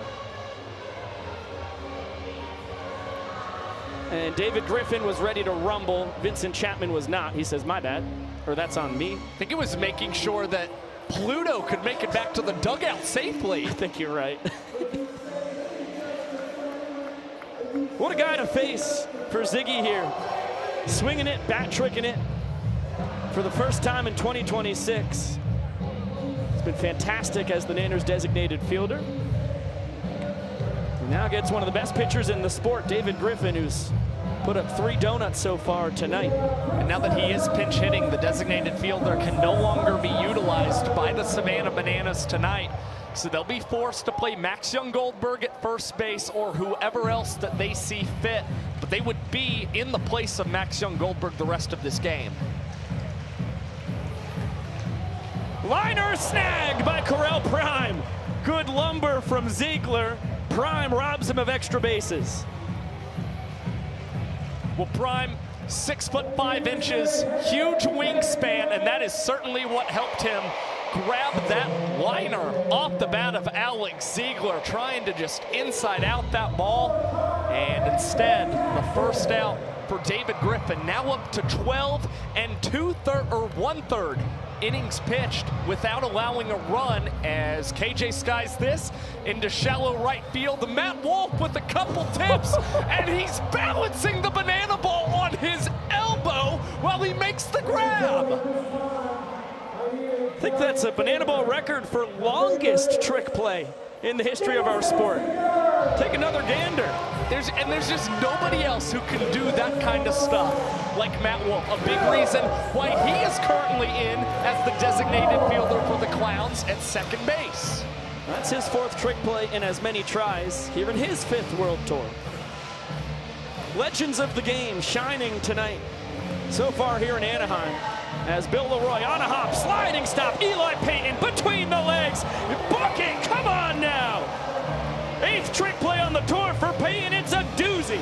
And 1 minute and 39 seconds in the inning for David Griffin, already his 3rd career sub-2-minute inning for the Clowns. What a banana ball game we've got on our hands. Let's get it down to Jesse Cole. Fans making their way to the field, we have William and Benjamin and their dad, and Oliver and Adam and their dad. And there's nothing quite like with baseball, a father-son catch. But here in Banana Land, we like to do things differently. So we're gonna have all 4 sons run as fast as they can into the outfield, and their fathers are going to have to catch them. This is the father-son catch Banana Land style. First dad to catch both their sons is the winner. William, Benjamin, Oliver, Adam, on your mark, get set, go! And they're off. And they're off. All right, dads, catch them. Who's gonna catch them first? All right, it looks like Benjamin is caught first. And there's Oliver and Adam. Look at the speed on Dad. Be careful, Dad. He's got to get him. And the fastest father-son catch we've ever seen. Let's hear it for the dad of Adam and Oliver. And there you have it, a father-son catch. Dueling dynamic performances in the father-son catch. And now the 9-year Savannah Banana. Cowboy Kyle Lewicks takes over on the bump. Second nanner out of the pen for Tyler Gillum and company. Got touched up a little bit last weekend in San Diego. Cowboy Kyle had 2 different innings in which he entered with the lead. The Bananas playing as the visiting team that day against the Loco Beach Coconuts. And both times he was unable to hold that lead for his squad, but hoping to bounce back. The strikeout stuff has looked really good for Cowboy Kyle Lewicks, and 64.7% of his outs this season have included a trick play. So he has been a guy who is very reliable for the Bananas. Their defenders know that good things are bound to happen when he climbs the hill. And the Bananas currently lead 7 trick plays to 5 with 4 innings in the books. Clowns trying to earn the equalizer point. They'll need to have more trick plays than the Bananas before we get to our final inning tonight, which in every single Bananas game since September 14th, 2023 has been the 8th inning, the second to last inning. Clowns have had a couple games this year end before the 9th, though, with the 2-hour timer running out in the 8th. Look out, Nico Holsizer. Both of them were when the Clowns were the home team, though. As Nico fouls one into the second deck, just out of reach of some folks in a suite, 2 booths down from us. And now the count 3-1. Holsizer leading the Clowns with his 7-ball 4 sprints earned. Struck out on a 3-2 offering from Nisnik his first time.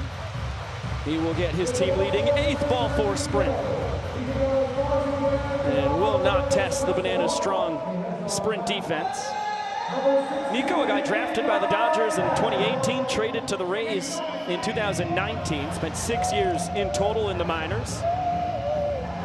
And in 2023, hitting 3rd for the Durham Bulls up at AAA, was in back-to-back with 2021 collegiate Banana Tristan Peters, as Eli Payton just narrowly misses a home run down the left field line. And power was certainly the calling card, the thing that brought Holsizer into the Banana Ball Championship League, but he's got some sneaky speed on the bases, and Cowboy Kyle and Bill Leroy, they ought to try and watch him a little carefully.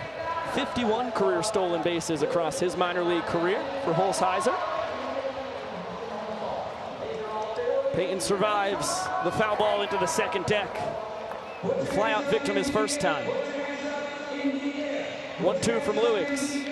Chop to the left side. Hosley will flip to second for 1. Olsen over to first, never had a chance at 2.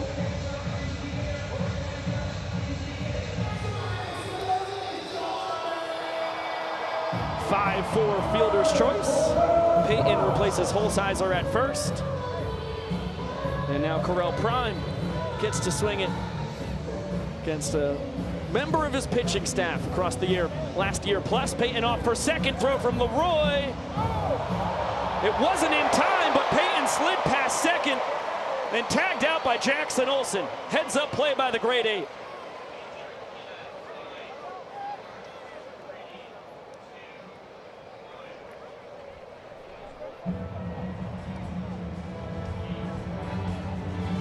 Let's get down to business to defeat Clowns. Did they send us puppies when we asked for hounds? We're the baddest bunch they've ever met. And they haven't got a clue. Each day will make the best out of you. Banana Land, we must be swift as coursing river. Banana Land, with all the force of a great typhoon. With all the strength of a raging fire, mysterious as the dark side of the moon.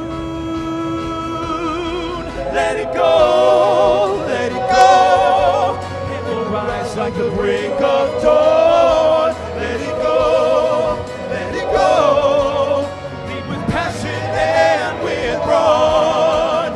Here I stand in the light of day. Let the storm rage on. The cold never bothered me anyway.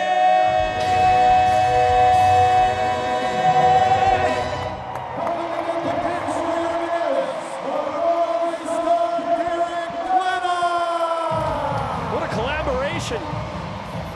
Derek Klena with Brandon and Jarius.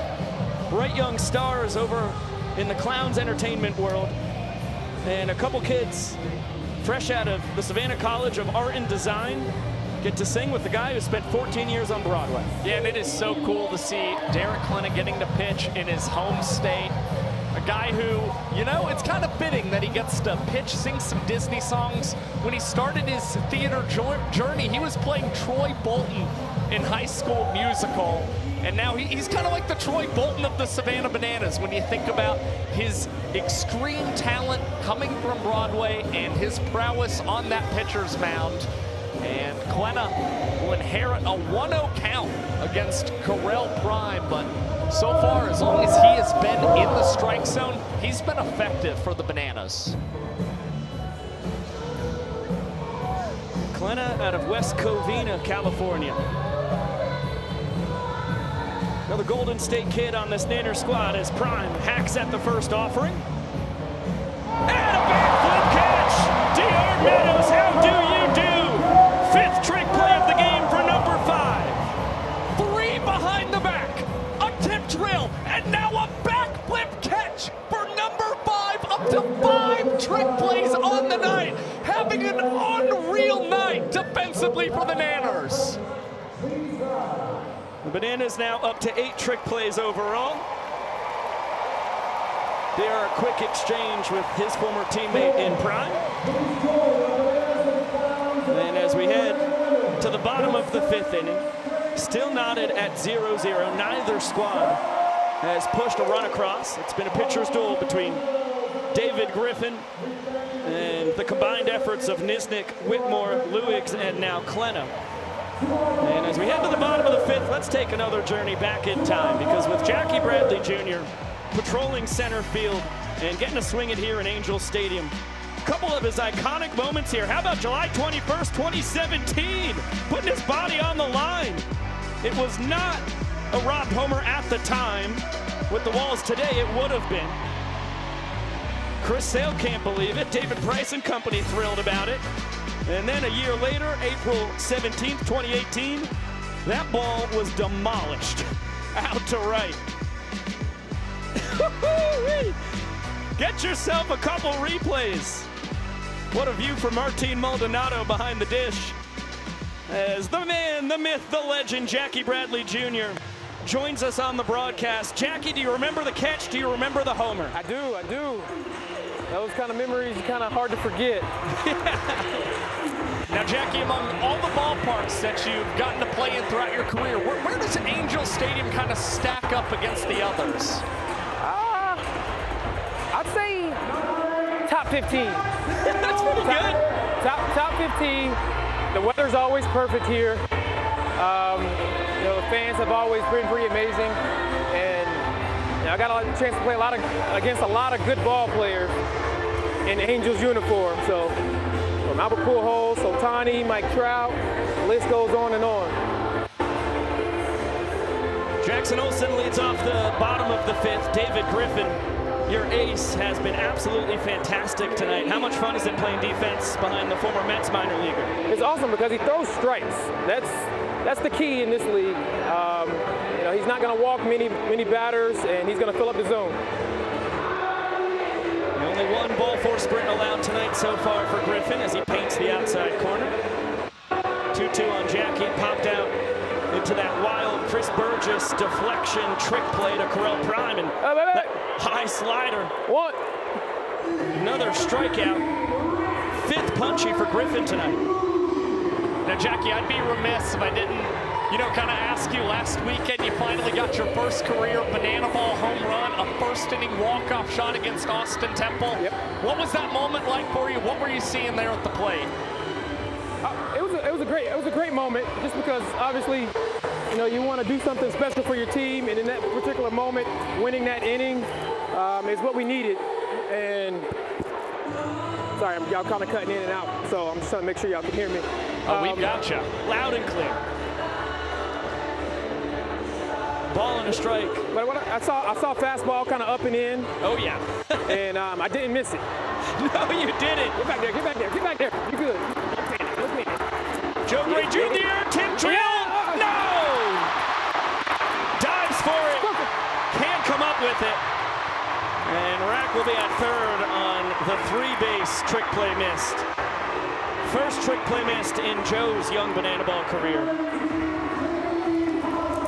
Gosh, it looked like he had it, Jackie, until he hit the ground. That's exactly what happened. Yeah, ground impact. And Joe's a solid kid. Yeah, that's a lot of strength hitting the ground. That's a big boy. Can you imagine? I mean, I'm sure you may have seen videos, but seeing that guy ride bulls down in Mississippi. Yeah, that's a strong bull too. Holding him. Yeah. Look out! Burgess, a back pick. Peyton saves the day. Well, you've got your infield in. Inning-winning run at third. Yep. Now Griffin's trying to pick up his left fielder. Danny Hosley at the dish. Jackie, you guys will be in a lot of former big league parks. What's it like playing banana ball in an MLB stadium for you? It's awesome. It kind of reminds you of, with this many people, sometimes like a playoff atmosphere. Everybody's excited, everybody's pulling for the show, and we're trying to put on a show for them. Griffin's got to throw a strike here. Yes. Ball four will win the inning for the Bananas. Fine. No more depth. Pop up to the infield. Pop up. Fastball misses. It'll be an unearned run against David Griffin, who had gone 13+ innings without allowing one. And the Nanners strike first here in Anaheim. Jackie Bradley Jr., thank you so much. Anytime. Thank you very much, Jackie. Best of luck the rest of the way. Thank you. Appreciate y'all. Appreciate you, Jackie. We now set our sights on the Bananas with Guillermo Rodriguez in the middle of our Dad Bod cheer squad. Guillermo of Jimmy Kimmel fame.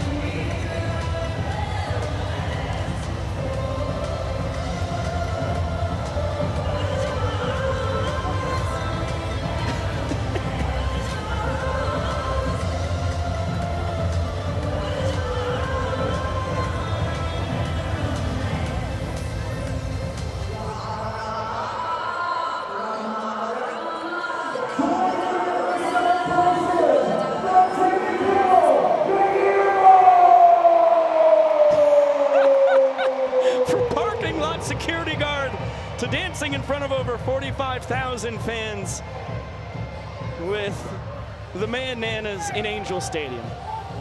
What a life for Guillermo. And a beautiful look at the California waterfall rock landscape out in left center field. One of the many gorgeous attributes of Angel Stadium, and I think we're about to get ourselves a dance performance.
Banana Ball legend, Derek Huff.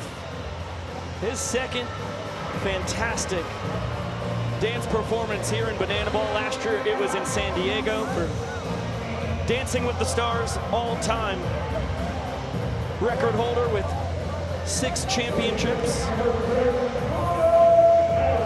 Nominated for 14 Emmy Awards. Phenomenally talented. Now we go to a phenomenally talented right-hander, the 6'8" Connor Harris. When he's got his control, it's about as tough to hit as anybody in the sport. All arms and legs coming from that high slot, so over the top. As of late, last couple outings, struggling with his control just a tad. And that's why you've seen the MPI over 5 minutes now for Connor Harris. The earned run average a little inflated as well. Those 4 ball 4 sprints are the most amongst Bananas pitchers, but still, there are a lot of other teams that wish their team leader in ball 4 sprints had just 4 right now. Goes to show just how impressive this Bananas pitching staff is. And Connor Harris hoping for good results against the Indianapolis Clowns and 8, 9, 10 in their order. Dale Francis Jr., Joe Gray Jr., Kirkland Banks here to kick off the 6th. And Connor's a guy who got here because of his control. Struck out 70, only walked 9 last spring at Winthrop University. Spent his last 2 years at Winthrop after his first 4 were at George Washington.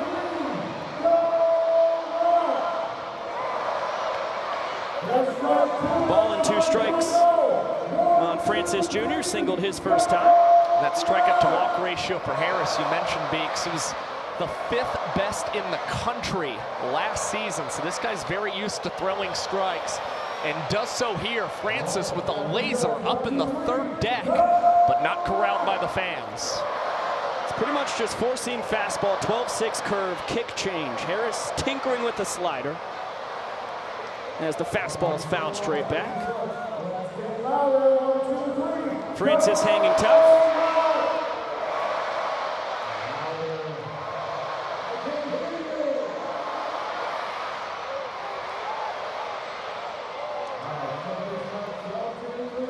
And the count even at 2-2. Crowd wanted it. Good call though by Vincent Chapman. Dale is our donut batter.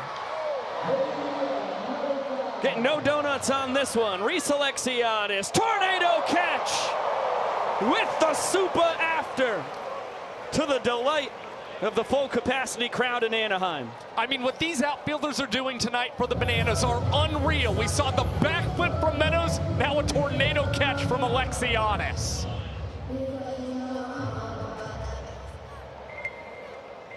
Malachi Mitchell, what do you have for us?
For Cowboy Joe Gray.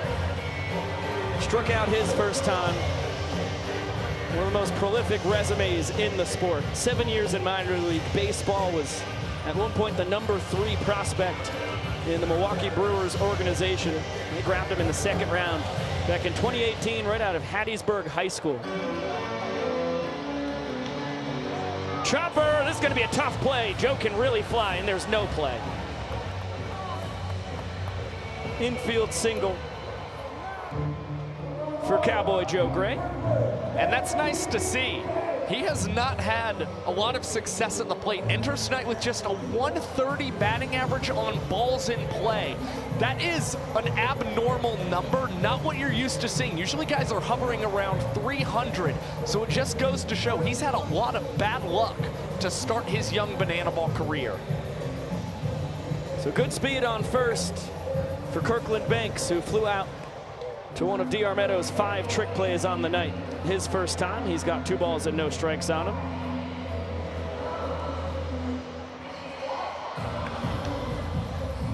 Nice play, Matt Wolf, in foul territory.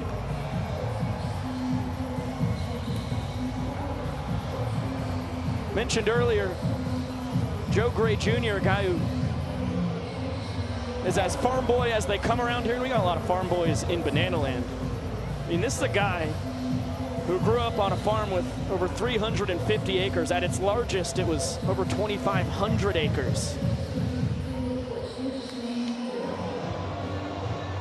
Deep out to right center, Alexiadis will track it down with a jump and a slide. With 2 outs, here's Tyler Gillum. Coming to pitch, the world's tallest pitcher, Dakota Stilts All-Britain.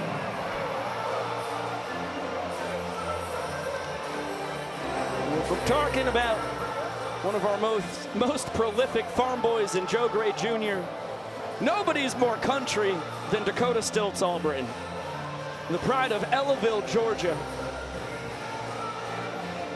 whose exploits across his now 6 years in Banana Land have earned him a sign on the freeway down in Ellaville. It's about as good as it gets. Yeah, and he's awfully proud of that. He is proud so far of the numbers he's put up across his first couple of outings for the Bananas, averaging 3 outs in 2 minutes and 55 seconds. And battles against Jalen Vasquez, the leadoff man for the Clowns, who is 0 for 2 with a ground out and a fly out.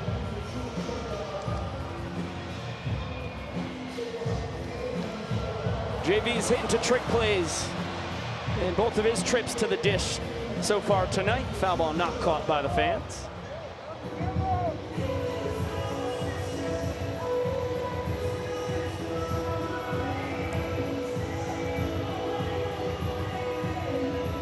Although the batting average isn't there for the guy who spent 3 years in the Orioles farm system, JV's been Mr. Clutch. Home runs in each of the Clowns' 2 wins this year. He sprays this one down the left field line. It'll bounce foul. Ty Jackson in defensively, ran out of room. Loses his hat, just leaves it in foul territory. Well, batting average, it's not always the best reflection of a guy's performance. Vasquez has a 129 OPS plus, a 106 WRC plus. He's been an above average hitter in this league and hits a laser beam right at Jackson Olsen. Sliding grab and a beauty. Stilts, and the Bananas keep the Clowns scoreless. Let's get it down to Sam Bauman so we can hear from All-Britain. Hey guys, yeah, Dakota's making his way over here. I don't like being up this side. Dakota, you're gonna help me balance a little bit. Hey, 5 years ago, Mobile, Alabama, wearing pants that your grandma sewed for you. Look around, 45,000 people here to watch you play tonight. Hey, I tell you, 45,000 is a lot more than 3,500. I just gotta give a huge shout out to all the fans that have supported us all the way here. We couldn't do this without y'all. I never take this for granted. It's all thanks to you guys for allowing me to do this. I love y'all. Go Bananas, baby. Dakota Stilts, All-Britain. I don't like being down. I gotta get down. I gotta get. Bingo, Josh. Whoa. Thank you, SB. I'm better now. Hey, thanks, Ryan. Thank you, Robert Anthony Cruz, for helping out our daring sideline reporter. And thank you, Dakota All-Britain. Always great to hear that guy talk. Jesse Cole and company hurling t-shirts at the full capacity crowd. And the new man on the mound, Clark Gilmore, Mr. Irrelevant, as they call him in the Banana Ball draft, the final player selected, pick number 88. And it's because of his trick pitch ability. Finished up his college career at Notre Dame after 3 years at Dartmouth. And he's gone viral a handful of times mostly because of his pretty mind-boggling behind-the-back pitch. Most recently, getting Jackson Olsen looking in spring training broke the internet in the banana ball world. He's got 10, 1, and 2. Ryan Cox, DR Meadows, and Reese Alexiadis. Clowns still yet to push a run across this evening, so once again, they'll need a goose egg defensively to deny the Bananas a point. Means David Griffin's night is done. He was fantastic. There's a trick pitch attempt, ends up behind Cox.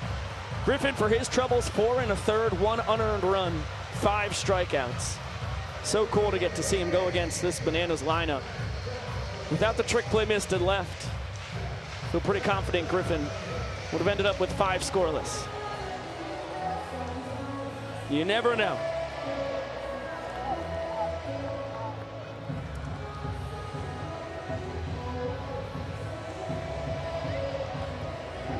Pitch between the legs misses wide, and Cox, who earned a ball four sprint his first time, will have the same result here in plate appearance number 2. And once again, respecting the Clowns sprint defense, Cox content with 1 base. His tour leading 6'11" OBP coming in just continues to rise. And once again, he'll be taking off the base paths in favor of designated runner Bryce Grisaffi. And for Clark Gilmore, just trying to figure out his control. He's allowed 8 hits this season. That's his 2nd ball four sprint surrendered. He's also hit 2 batters, so he's kind of been all over the place. And Grisaffi will test the arm of Burgess and swipe second for the 2nd time tonight. He's now 7 for 7 in steals across 3 games as the Bananas designated runner. Good deke by Matt Wolf. Acted like he had the ball the whole time. Pants drop, good pickoff here, and Grizz is a dead duck. Caught jumping towards third. And Gilmore with the pickoff. Wolf applying the tag, another look. Oh yeah, nowhere for Grizz to go.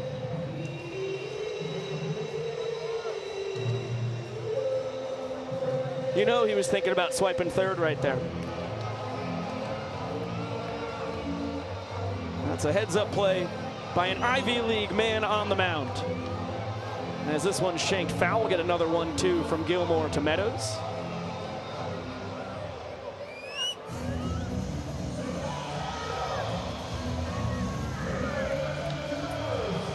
Hot shot down the right field line. Holsizer can't get there as it falls foul. We will do it again. You know, Gilmore, after going viral the first time for his banana ball bullpen, became tremendous friends with JT Sokolov, as DR did go around, according to Seth Markham. First base umpire, DR not thrilled with the call. Clark pulls off the Ronaldo to celebrate.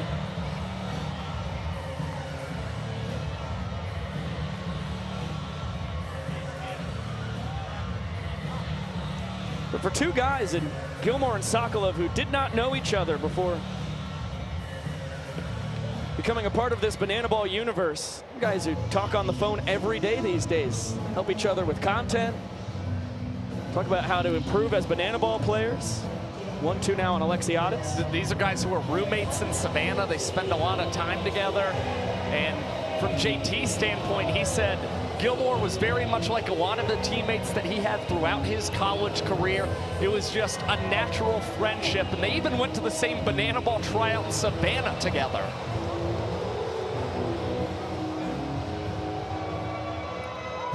Still 2-2 on Super Reese.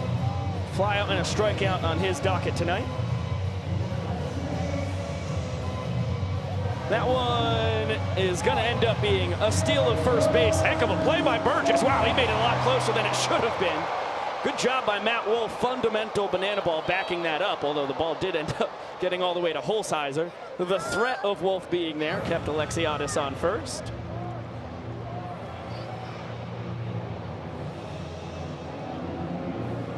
Super Reese, his first swiped first base of the year. 3rd steal overall.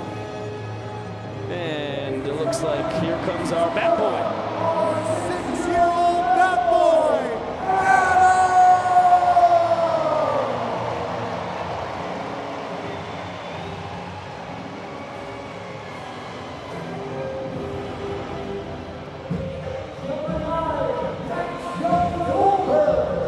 Tremendous work by that youngster. And young Goldberg stands in. His old Pioneer League buddy leading off first base, representing the inning-winning run. MJG a fly out and strike out today. Lines this one out to right center. Holzheiser can't get there, and it gets past JBJ. Oh, miscommunication in the outfield, and the Nanners will walk off their second straight inning. Max Young Goldberg, the first inning ender of his career. Well, he's starting to get comfortable, and his banana ball career comes through yet again for the Nanners as they extend their lead 2-0 over the Clowns.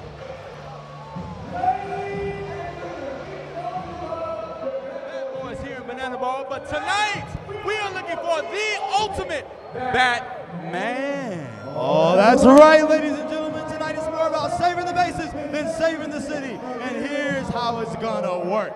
These fellas here are gonna start here at home and spin around their bat 10 times. They're gonna get all dizzy. They're gonna take those same bats and they're gonna run all the way to first. Once they get to first, they're gonna spin around that bat 5 times, and it's gonna go the same way for the second and third base all the way home. Are you guys ready for some dizziness? Fellas, are you ready? On your marks, get set, spin. 1, 2, 3, 4, 5, 6, 7, 8, 9, and 10. They're off. Come on. Oh. Come on, man. Had a little too much spinning. That way. First, baby. Come on. We're almost there. And we're at first. He picks up that second bat. And 5 times. Here we go. 1, 2, 3. 4, and a 5. Off the second base. There they go. They're off to the second. Come on, fellas. Put some pep in your step. Let's get to that third bat. There it is. Pick up that bat. Bat number 3. Here we go. 1, 2, 3, 4, 5. And they're off the third base. Come on, fellas. We're almost to that finish line. Come on. I know you're starting to feel it, but you got it in you. And here we are. 1, 2, 3, 4, 5. Come on to the finish line. Bring it on home. And your winner, your new protector of the city, ladies and gentlemen, the Batman. Let her go, Joker. Where is it? It's Frankie Moscatello. Happy birthday, Frankie. Yeah, happy birthday, Frankie. Good call, Josh. March 27th, 1996. Frankie Moscatello, born in Rocky Point, New York. Tonight, he turns 30 years young.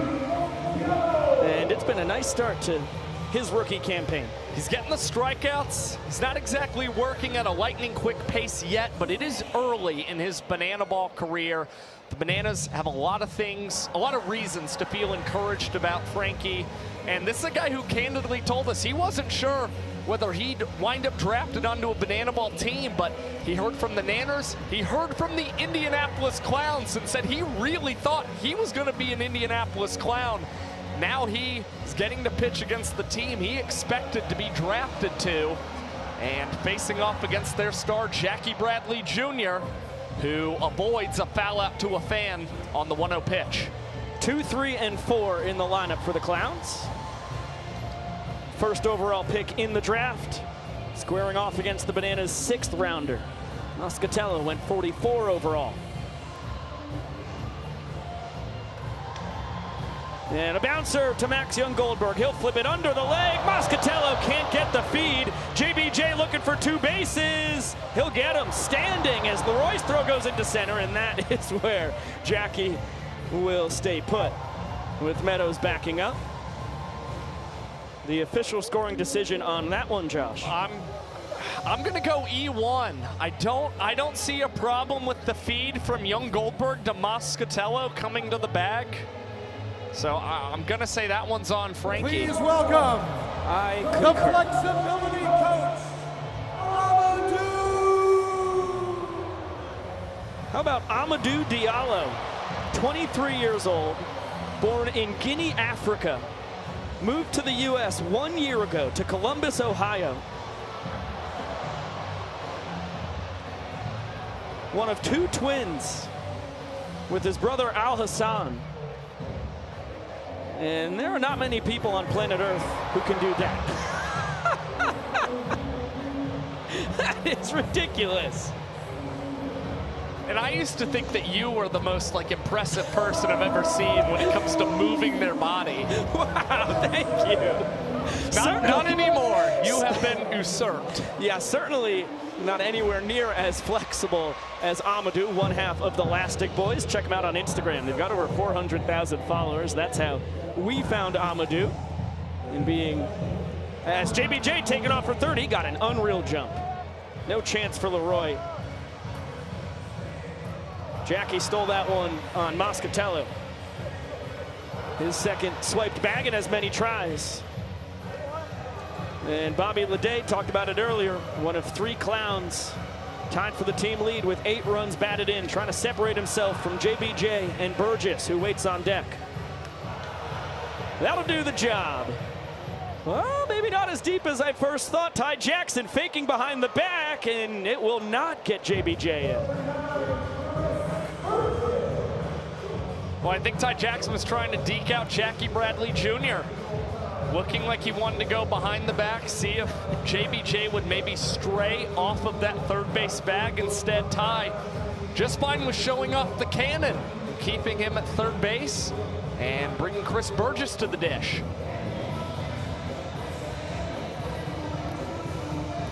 And Jackie's ankle still not 100% from the injury that kept him out of the secret Peel games, the final weekend of spring training. He can get up to 100% speed-wise when he needs to, but he kind of told me earlier today is preferring to sit in the 75 to 80% effort zone.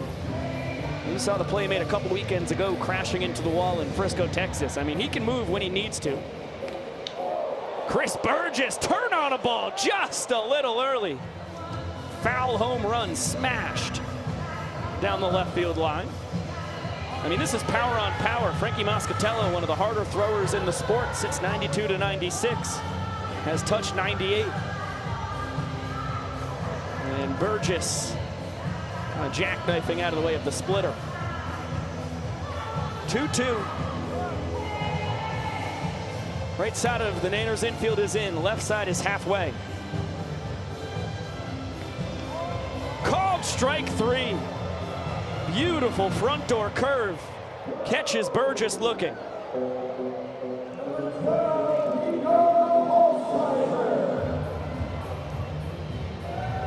What a look. Yeah, that's just beautiful stuff from Moscatello. Good late movement for the righty, and Nico Holzheiser now kind of the last chance for the Clowns to try and get Jackie Bradley Jr. in from third base. Clowns trying to capitalize on only the 3rd error on the year in 7 games and change for the Bananas. That's how JBJ reached. Then he stole third. He's been there since there were no outs. Nico Holzheiser swings through the center cut heater. 2-1 count. Nico struck out his first time, worked a sprint back in the 5th. Gets the fastball again, leaves the zone, and deuces are wild.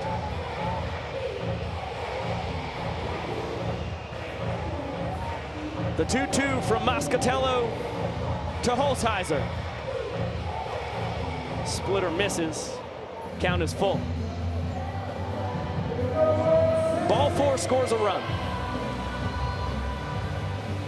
Jackie Bradley Jr. leads off third base. First Clown to get there tonight. And Holzheiser works his second sprint of the ball game. JBJ scores easily, and the Clowns notch their first run. It comes at the top of the 7th inning. As Ty was trying to track down Nico, you take a look at Holzheiser extending his team lead in ball 4 sprints, separating himself from JBJ and Joe Lytle, who is at a wedding this weekend. Well, I think the two things you're getting to see a lot of with Holsizer, the power and the patience, and that usually comes with a lot of guys who hit a lot of home runs. Pitchers will be a little scared to leave one over the plate and wind up getting banged. And now Holsizer has a sprint in 6 of his first 8 career games for the Clowns. Yeah, and he just tied Kyle Martin for the league lead, 9 apiece. Those are 2 professional bats right there. Over 300 combined pro home runs between Martin and Holsizer. Pretty similar profiles. Back pick, Nico back in time. Fantastic eyes and guys who can hit the ball 500 feet when they square it up. Eli Payton 0 for 2, fly out and a ground out.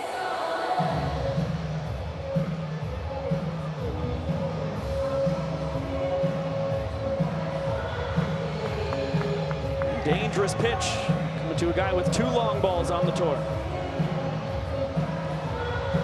Hit them both in that second series against the Party Animals. One off Garrett Delano, the other off Brett Helton. He will earn the sprint, and with the ball going all the way to the backstop, Holsizer could score. Yeah, he's getting the wave around from Foyro. And the tap to, no, he ends up parking it. Ty Jackson, the 7th and final fielder behind the pitcher and catcher who needed it. Tony and Nico having a chat about what just happened. So Payton the first 2-base sprint against the Bananas tonight. And 2 men in scoring position for the former Nanner Correll Prime. Liner right back up the chute. That will plate at least 1. Payton getting the wave around. DR's got a cannon. Throw home, not in time. Clutch knock for prime time. 2 stakes for the former Rockies farmhand, and it's a 3-run top of the 7th. He had 3 runs batted in last Sunday for the Indianapolis Clowns, coming via double and a ball 4 sprint. Now has a clutch 2-out single that brings in 2 more runs for the Clowns here in the 7th. Malachi Mitchell will take over for his former Bananas teammate. Pick off at first, close, but flash back in time. The baton passed to Dale Francis Jr., the Dunkin' Donut hitter of the night. And oh no, wow, Malachi looked like he was going to be picked off. MJG couldn't get the scoop. And it'll end up being the 2nd error on the inning for Frankie Moscatello. And as you take a look, it was a laser beam right towards the diving flash. The Nanners came into this ball game with 2 errors on the year, best in banana ball. Frankie Moscatello's got 2 errors here in the top of the 7th. Can never predict banana ball. Firm fastball for strike 1.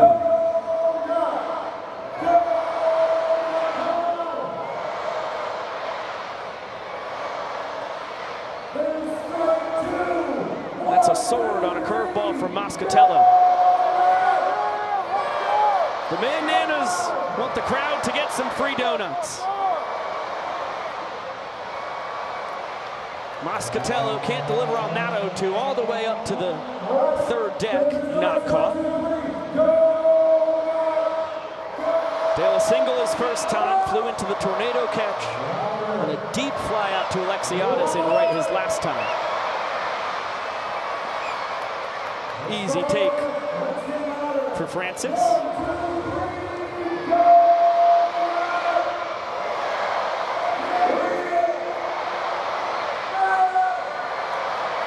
The crowd is hungry for some sweet treats.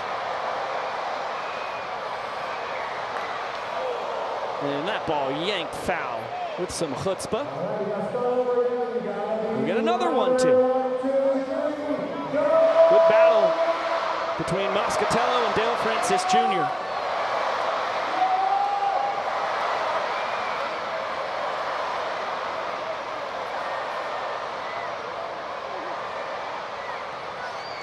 That's a good take. Count even at 2-2. Well, he seems to be hitting his spots with catcher Bill Leroy. Only real issue is just the battling off by Francis Jr. and Some good takes as well, showing a shrewd eye. And once again, battling off another pitch foul. Now 7 in this sequence between the two righties, and an 8th coming up. Bill Francis Jr., a guy who hit over 400 both his years at Erskine. Got a heck of an eye. And bounces this one through the 6-hole. Malachi Mitchell getting the wave around. Ty Jackson's throw will come into second. How about this 2-out rally from the Clowns? 2 sprints and then back-to-back singles. And they have plated 4 now in the 7th. And Dale, who came in 1 for 13 in his young banana ball career, 2 for 3 on the night. Doubles his RBI total on the tour. Strikeouts have kind of been the thing plaguing him early in his career. Great to see him also as the Dunkin' Donut batter, still without a strikeout tonight. That was a heck of a fight from the Floridian, bringing in his fellow Sunshine State pal. And now a 2-0 count on Joe Gray Jr. Struck out his first time. Singled an inning ago, looking to keep the merry-go-round going. I think they're called merry-go-rounds, actually. Towering pop. Ryan Cox, tip drill, puts it away. But 4 runs come across with 2 down as the Clowns capitalize on 2 Moscatello errors and have a golden opportunity to cut the Bananas' 2-0 lead in half. Cox with the trick play there. That's only the 2nd from the Bananas infield tonight. They've gotten 8 between DR Meadows and Reese Alexiadis in the outfield. You take a look at DR. Tip drill, 3 behind the back catches, the backflip catch that you see right now. And then Super Reese, it's been a force to be reckoned with out in right as well. Couple tip drills, the tornado catch. Clowns currently down 10-5 in the trick play department, as they've got 6 defensive outs to try and earn the equalizer point. Yeah, and they've certainly been trying their hardest. Of course, the Joe Gray missed trick play in left field seemed to spell some trouble, led to that first point of the game for the Nanners. But the Clowns with a big opportunity here with Clark Gilmore back on the bump, and Holzheiser will get the lazy fly ball in right field, tip it up to himself, and grab trick play number 6 for the Clowns tonight. Number 2 on the year for Holzheiser. Right on cue.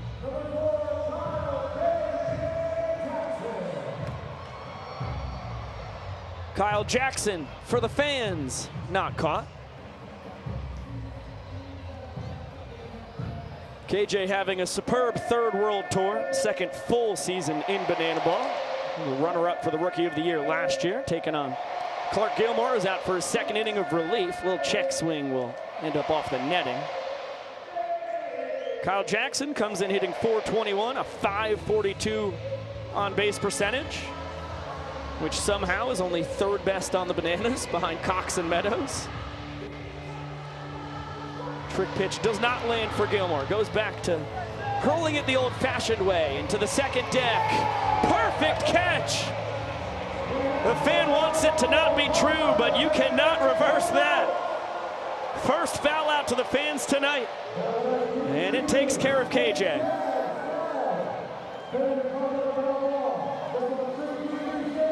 That'll be a DQ shake snag. Guy who caught that foul ball won free DQ for his row, and you can win at home by scanning this QR code to download the DQ app to earn your own rewards. Mid-inning pitching change. Fisher Polydoroff, Old Knuckles, floats one in. Throws about 95% knuckleballs and gets a soft foul ball from Bill Leroy. Look out! Plunks the Bananas backstop, who is absolutely irate. And It's beautiful.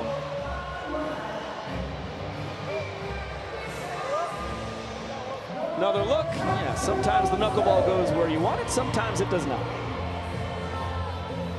It's the most unpredictable pitch in baseball, and therefore the same goes for banana ball.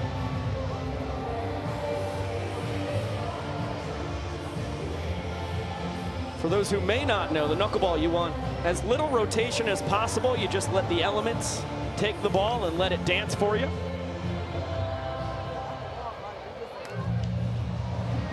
Olsen giving the fans some more action. And that bounces off the second deck. Jackie 0 for 2. He's fouled out and struck out so far tonight. Here in World Tour number 4, as we finally get a ball for Polydorov. Comes from Easton Parish in the dugout.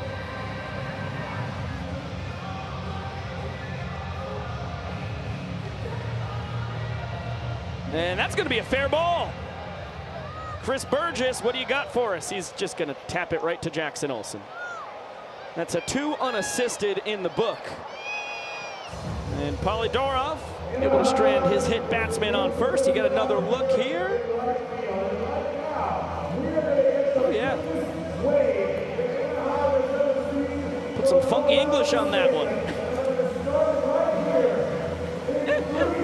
Good showmanship from Burgess. We got a full slate tomorrow night here in the Banana Ball Championship League. It starts at 7 p.m. Eastern on the Party Animals YouTube channel. Loco Beach Coconuts against the aforementioned Animals. And then at 10 p.m. Eastern, we've got double-barreled banana ball action. Tailgaters and firefighters duel it out on the Firefighters YouTube channel from Scottsdale, Arizona.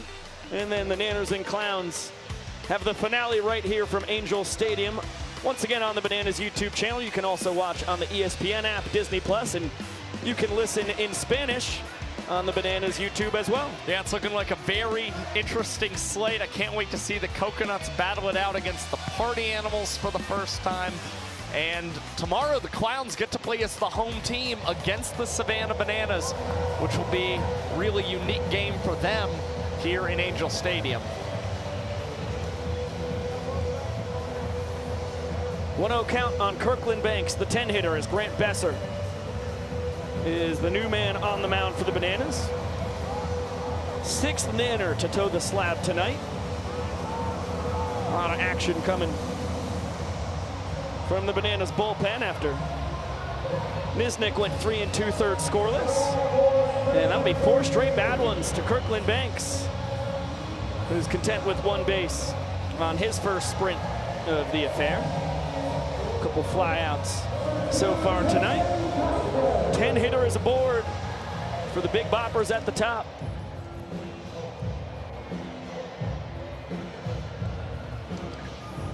And Besser with 5 straight balls to start his outing. It was a long inning for Frankie Moscatello in the 7th, over 12 minutes. Besser trying to speed up the pace of play. He's finally able to get one over the plate, put in play, and Olsen rushes this one over to Ryan Cox, gets the force out. And now 1 down here in the top of the 8th. Take a look, Besser, look out! Wow. My gosh. Spooky one there, and honestly a tougher play than it looked for Olsen, having to avoid Banks rumbling into second. Now Jackie Bradley Jr. with the ball and a strike on him. Besser, one of the best changeups in the sport. Fastball, circle change, and a slurve. You saw the slurve right there. 2-1 on JBJ. And again, the rookie just has to make sure he doesn't speed himself up too much, as this one's rolled over to Cox between the legs and behind the back flip to Jackson Olsen. Will get the lead runner, but the Nanners unable to turn 2. As that is now 11 trick plays in the ball game for the Savannah Bananas, and 2 tonight for the Glove Magician. Back-to-back fielders' choices as Bobby Leday, Linia, right through the middle. Has his first knock of the night, now 1 for 4. A couple Clowns on the bases with 2 outs as Chris Burgess takes the knee guards off. And we'll swing a couple flyouts and a strikeout looking.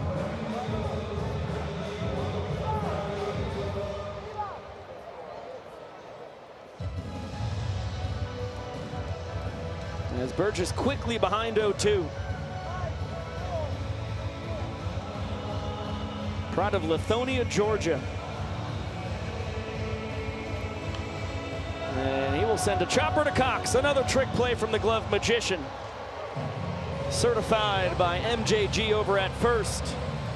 Besser works around the leadoff sprint, and the Bananas up 12-6 in the trick play battle with only 3 defensive outs still for the Clowns in their search for the equalizer point. Yeah, that really puts a nail in the coffin for the Savannah Bananas and making sure the Clowns don't earn that equalizer point tonight. So the big focus for the Clowns here in the bottom of the 8th inning is just making sure you keep the Bananas off the board and do not give them any more of a padding in terms of that point differential going into your final inning of play. So to the bottom of the 8th we go. The Bananas lead 2-1. They've been out-hit 6-3. But capitalized on a trick play missed back in the 5th inning, leading to their first point.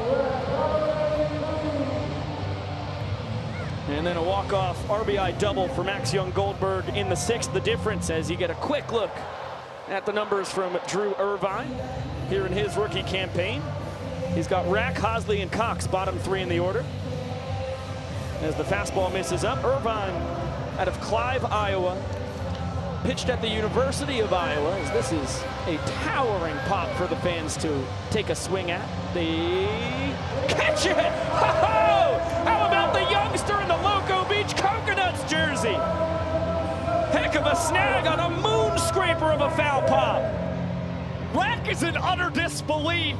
I don't even think the Clowns were able to fully wrap their head around that spectacular play by the youngster here in the bottom of the 8th. DK! Shake snacks!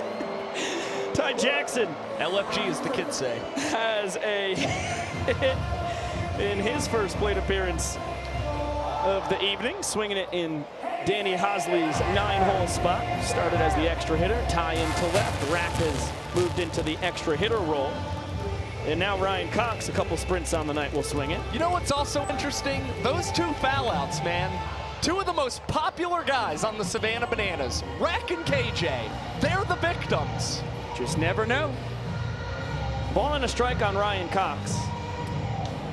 And bouncer barehanded by Irvine. He knocks it down, underhand flip to first in time. Athletic play by the former Pirates minor leaguer as Jackson the inning-winning run into scoring position. Get another look. 6'3" righty. Showing off his reflexes. Guy who hadn't pitched since he was in the Australian Baseball League, winter of 2023. Where he broke his arm as DR up the middle. Jackie Bradley Jr. showing off the arm. Never had a chance. As Ty Jackson scores. DR his 3rd walk-off of the year. And the Nanners up 3-1 going to the 9th. Well, it's a little breathing room for the Nanners and another multi-hit game for DR Meadows. Now 5 trick plays and a walk-off tonight. Pull out your phones. Turn on your flashlights, and we're going to light up the sky here in Anaheim. And I want you to join in and sing as loud as you can, A Little Yellow. Here we go.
We love you so much, Banana Nation. Now let's go Bananas!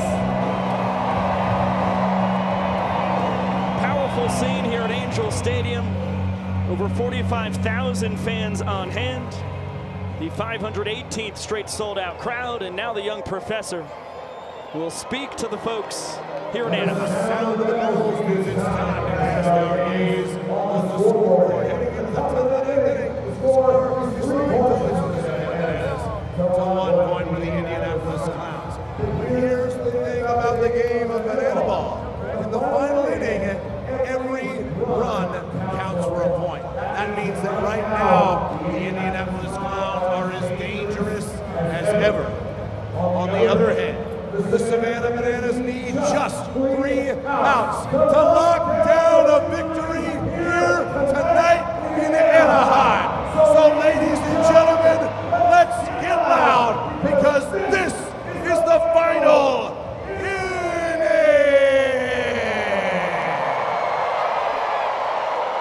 It all comes down to this, the top of the 9th, where every run scored counts as a point. A 2-point lead for the Savannah Bananas, as the Clowns have Nico Holsizer, Eli Payton, and Correll Prime due to swinging. 13 years of minor league baseball experience between Holsizer and Prime. But a formidable foe, 60 feet and 6 inches away from them. Danny Hosley, one of the best pitchers in the history of the sport. The Vienna, Virginia native has been at the peak of his powers here in his 4th World Tour. Already with 4 saves this season for the Bananas, only 4 hits allowed, 9 strikeouts, tied for the 2nd most in 2026. And opponents own just a .211 batting average against the dominant right-hander. Righties, they're batting .286 against Hosley. The lefties are still hitless against him. And a big reason is because of that Vulcan changeup. And when you're a right-hander, throwing that changeup against guys batting the opposite hand in that left-handed batter's box, it is always one of the most effective pitches you can possibly throw. And clearly it has been working out for Danny Do-It-All here in the 1st year of the BBCL. Here's Holsizer. Fastball, chopped to 3rd. KJ behind the back. He'll grab the trick play. 1 pitch, 1 out for Hosley. As Holsizer finally breaks away from the 3 true outcomes. He had a strikeout and a couple sprints. And it looks like we're about to get a golden batter. Ladies and gentlemen, the Indianapolis Clowns are invoking the golden batter rule. Batting in place for Eli Payton is your golden batter, Jackie Bradley Jr.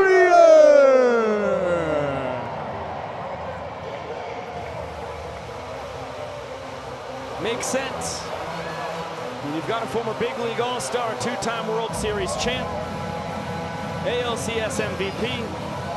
You go to JBJ when you need a man to get aboard. Clowns chasing 2. Can tie the game as soon as they have somebody reach base. First time he's appearing as the golden batter with the Clowns. He was the golden batter for the Savannah Bananas last year in Fenway Park as a guest player. Blew out, but now has the opportunity to try and make a big impact here in the final inning of play as the Clowns are hunting 2 points. Shattered bat, looper out to left, rack for out number 2. JBJ got his first look at the Vulcan changeup. Round 1 goes to Danny Hosley. With the Clowns down to their final out. Teammates, the fastest of friends. Face off in front of over 45,000. Correll Prime 2 for 3 with 2 runs batted in.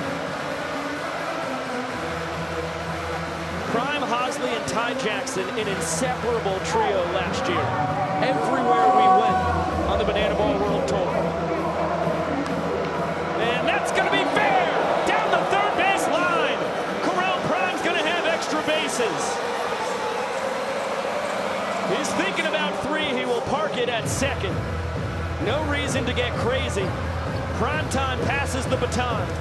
And the Clowns bring the game's tying run to home plate as Flash takes over for Correll. Third hit of the game for Correll Prime, having a big night when he really needed it. Hasn't had the hottest start to the tour, but has kept this game going for Dale Francis Jr., a guy who was known for his pop, had 14 or more home runs in each of his last 3 collegiate seasons. Foul ball. A ball and a strike on the Clowns' designated hitter. 2 for 3 with a run driven in so far tonight.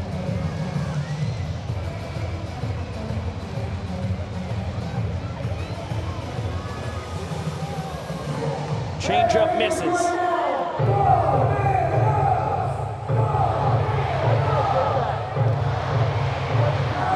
The 2-1. Look out into the Clowns dugout.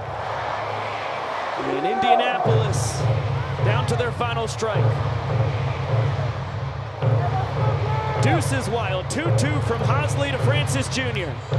Chopped foul will do it again.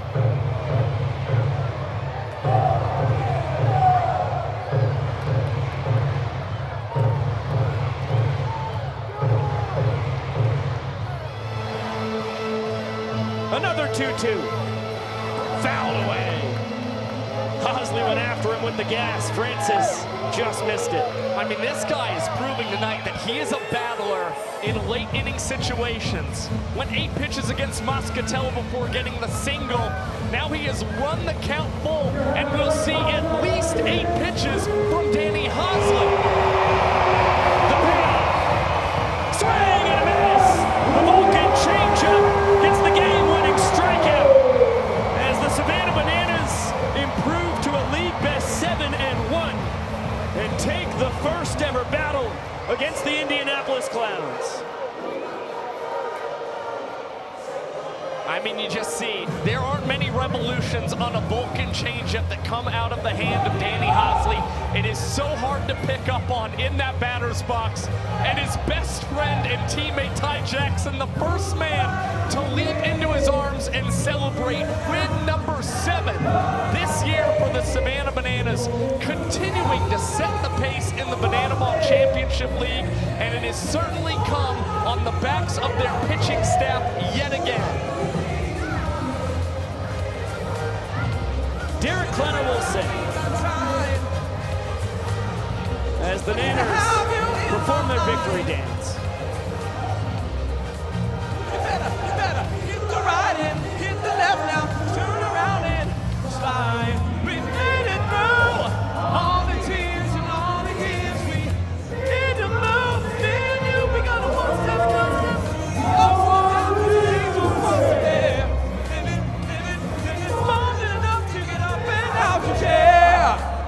let's go! Celebrate with me tonight. Celebrate like we got time. So lucky to have you in my life. Hey, you better hit the right and hit the left now. Turn around and slide. Let's go, Bananas, baby! Celebrate with me tonight. Celebrate like we got time. So lucky to have you in my life. You better hit the right and hit the left now. Turn around now. One more time. Hit the right and hit the left now. Turn around and slide. One more time for your Savannah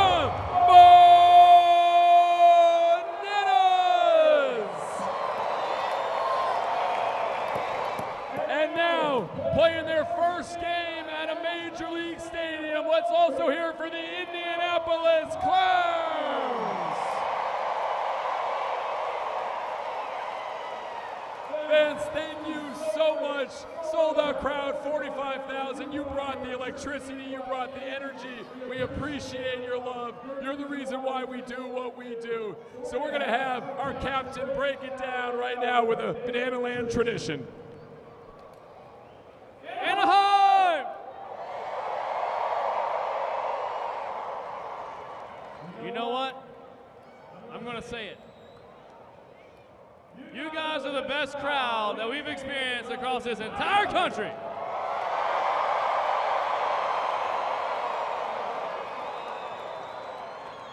You guys showed up at Disney. You showed up here tonight. You showed up last year. And from the bottom of our hearts, thank you so much for believing in this thing and being the best fan base in the entire world. We get to live our dreams because of your love and your support.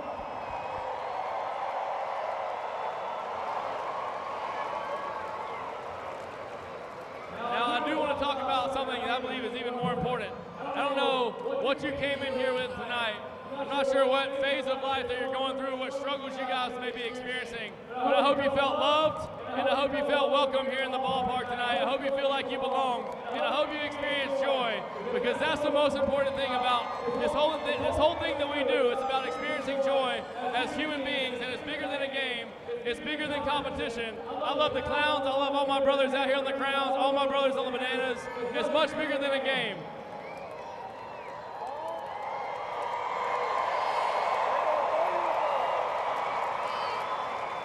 And I hope you had just as much fun as we did tonight. So around the ballpark, I want to break it down as one big family, because that's what we are tonight. So everybody put your hands up high.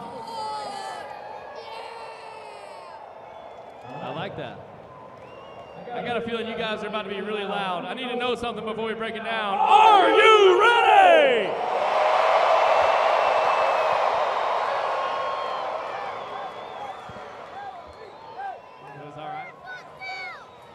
My boys back here said there's 45. Ty says y'all got something more. I said, are you ready?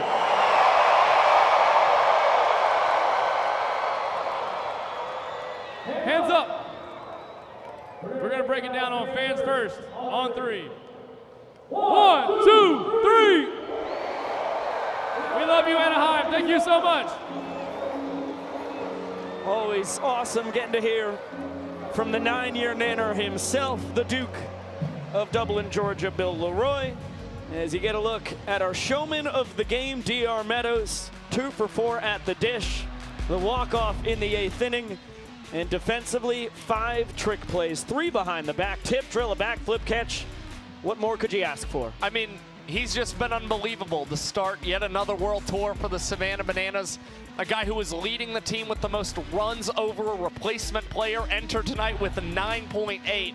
And from a trick play standpoint, the level of difficulty tonight for DR Meadows was really, I mean, it was challenging for him. He had 3 behind-the-back catches, a backflip catch as well, had yet another multi-hit game for the Savannah Bananas. I mean, he has always been known for just being able to put an a great all-around performance on the field for fans, and that was the case once again tonight here in Anaheim, California. And it's part of the beauty of banana ball against a team absolutely chock full of minor league talent in the Indianapolis Clowns. You got a JUCO guy who maxed out at D2 in college, DR Meadows, one of the best players in the history of our sport, showing you why tonight. I mean, he was the 2024 Banana Ball MVP for a reason. He just brings every aspect of this game to the table nearly each and every night. I mean, he is incredibly talented.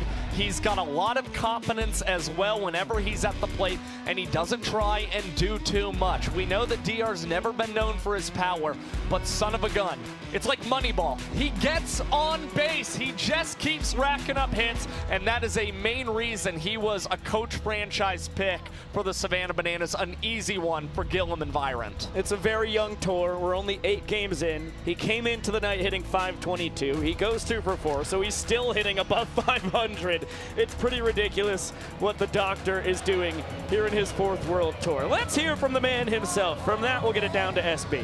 Hey, Josh, he's serenading me. He's having that kind of night. He can do everything. DR, our showman of the game here. We talked about the 5 trick plays. We saw the backflip behind the back, the tip drill. Where's the creativity come from when you're watching a ball just drop out of the sky? I mean, give all glory to God, first of all. And, you know, the Clowns came out swinging tonight. Haven't got that action in I don't know how long out there. But, you know, those guys can really hit the ball and give me a lot of opportunities tonight. And whatever way the ball takes me, you know, I just don't do the backflip. I can do whatever. So Center fielder leading the league right now in trick plays. But you said that wasn't what you were going for tonight? No, we're coming for a win. Those guys put up a dogfight tonight, and come the 5th or 6th inning, I mean, it was a dogfight. So, you know, we prevailed, and our lineup is nasty. Hey, here's a guy who was fighting for us tonight. Hey, get on in here. Noah, come here. No, yeah, hey, Noah, come here. Yeah, Niz, you go out there. Just dialed in today. Was it Disneyland? Was it knowing DR was going to catch everything that went his way? There's a couple different things. First of all, it's definitely because you doubted me earlier and told me I wasn't going to get interviewed. You're welcome. And yeah, I kind of use that as the fuel. So really, I got to credit it to you. That's it. And then obviously now you have DR out there, no fly zone, just trying to get him his work in, get some trick plays out there for the boys. Because I mean, plain and simple, that's what I do. Last year, 47% of my house were trick plays. So we're trying to get that a little higher. Guys, I got one last question for the both of you. It's from Banana Ball backstage. Our 10-year-old friend Riley. Oh, hold on. Would you grab that for? Yeah. You guys want to just? Yeah. Can you hold that for me? Yeah. You hold that for me. Thank you. 10-year-old Riley wants to know: do you guys like bananas? Yes. I frequent bananas. I eat them, a lot of potassium, and I think it fuels me. I like dancing fruit. I just want to. Yeah, wait, guys, we gotta eat. It's delicious, bro. Can I get that? Here we go. We gotta do more. We go, John. Thank you, our favorite Glizzy Gladiator, Sam Bauman, down there with DR, Niz, Cox and company, with Josh Dolevsky, Biko Scala, with it feels like the sun itself blaring on us in this booth here at Angel Stadium. Thank you for spending your Friday night with us here in virtual Banana Land, and happy Big Tiger Friday to all who celebrate. So the Nanners continue to show why they are the best team in this sport, just 8 games into a very young season after clinching the first spot in the Banana Ball Open last Sunday with the sweep of the Loco Beach Coconuts. They take care of business tonight, 3-1 victory over the Clowns. And look, it was a pitcher's duel to start this ball game tonight. Nisnik and Griffin were just swapping zeros through the first 4 innings of play. But here's the thing, the Bananas finally started to come alive in those middle innings. And there was a message that Dan Oberst sent to the Bananas after their win on Sunday against the Loco Beach Coconuts. He wanted to see the Bananas put up better battles in those middle innings. He said he felt like they were throwing away some at-bats. That certainly was not the case tonight against the Indianapolis Clowns. And Dan Oberst, I know, is very proud of what they were able to do. And for that pitching staff, they kept the Clowns to only 1 extra base hit tonight, and they were tied for the tour lead in homers entering this game. They only had a double in tonight's contest coming from Correll Prime, so a really impressive job yet again by this Bananas pitching staff. They kept the Clowns extra base hitless until the second to last batter of the ball game. They also only allowed 4 runs. They left it just for the 8th inning. They were all unearned. So it's a pretty darn impressive pitching performance from the Nanners, led by Noah Nisnik. Let's take a look again at what's on the docket tomorrow, because we have not just 1, not just 2, but 3 games! 3 Banana Ball games for you tomorrow. It will start in Conway, South Carolina, 7 p.m. Eastern on the Party Animals YouTube channel as they play the Loco Beach Coconuts for the first time ever. Then at 10 p.m. Eastern, you get the Tailgaters and Firefighters from Scottsdale, Arizona on the Firefighters YouTube channel at the exact same time. Josh and I will have the conclusion to this 2-game set between the Clowns and the Bananas in Anaheim. It'll be on YouTube, once again also on the ESPN app, Disney Plus, and if you would like to watch in Spanish, and if you can speak or understand Spanish, I highly recommend you listen to Jose Cheito Benitez. You can do that on the Nanners YouTube channel as well. So the tour continues tomorrow. Cannot wait to see how it unfolds. Big thank you to our entire cast and crew. It starts with our folks in the control room, our director, Chris Haynes, and all of our wonderful folks on the replay, on the graphics, running the sound. You are superstars on the other side of the country. And for our people here in Anaheim, our camera operators, our engineers, our A1s, our A2s, that's right, not just 1, but 2 A2s! Yeah, that's right. 2 audio people. I was kind of hoping for it. One of them's kind of called A1. I think the other one's A2. Fair. I'm not really quite sure how it works, but I think that's what happens. There it is. Our folks here, led by our producer, Chad Reese, our executive producer, Josh Richardson. For Sam Bauman down on the field, Josh Dolevsky up in the booth. I am Biko Scala saying so long for now. Make sure to check out Party Animals and Coconuts at 7 p.m. Eastern, and then get 2 screens ready for Tailgaters, Firefighters, and Bananas Clowns tomorrow at 10 p.m. Eastern. Until we see you then, we will see you later!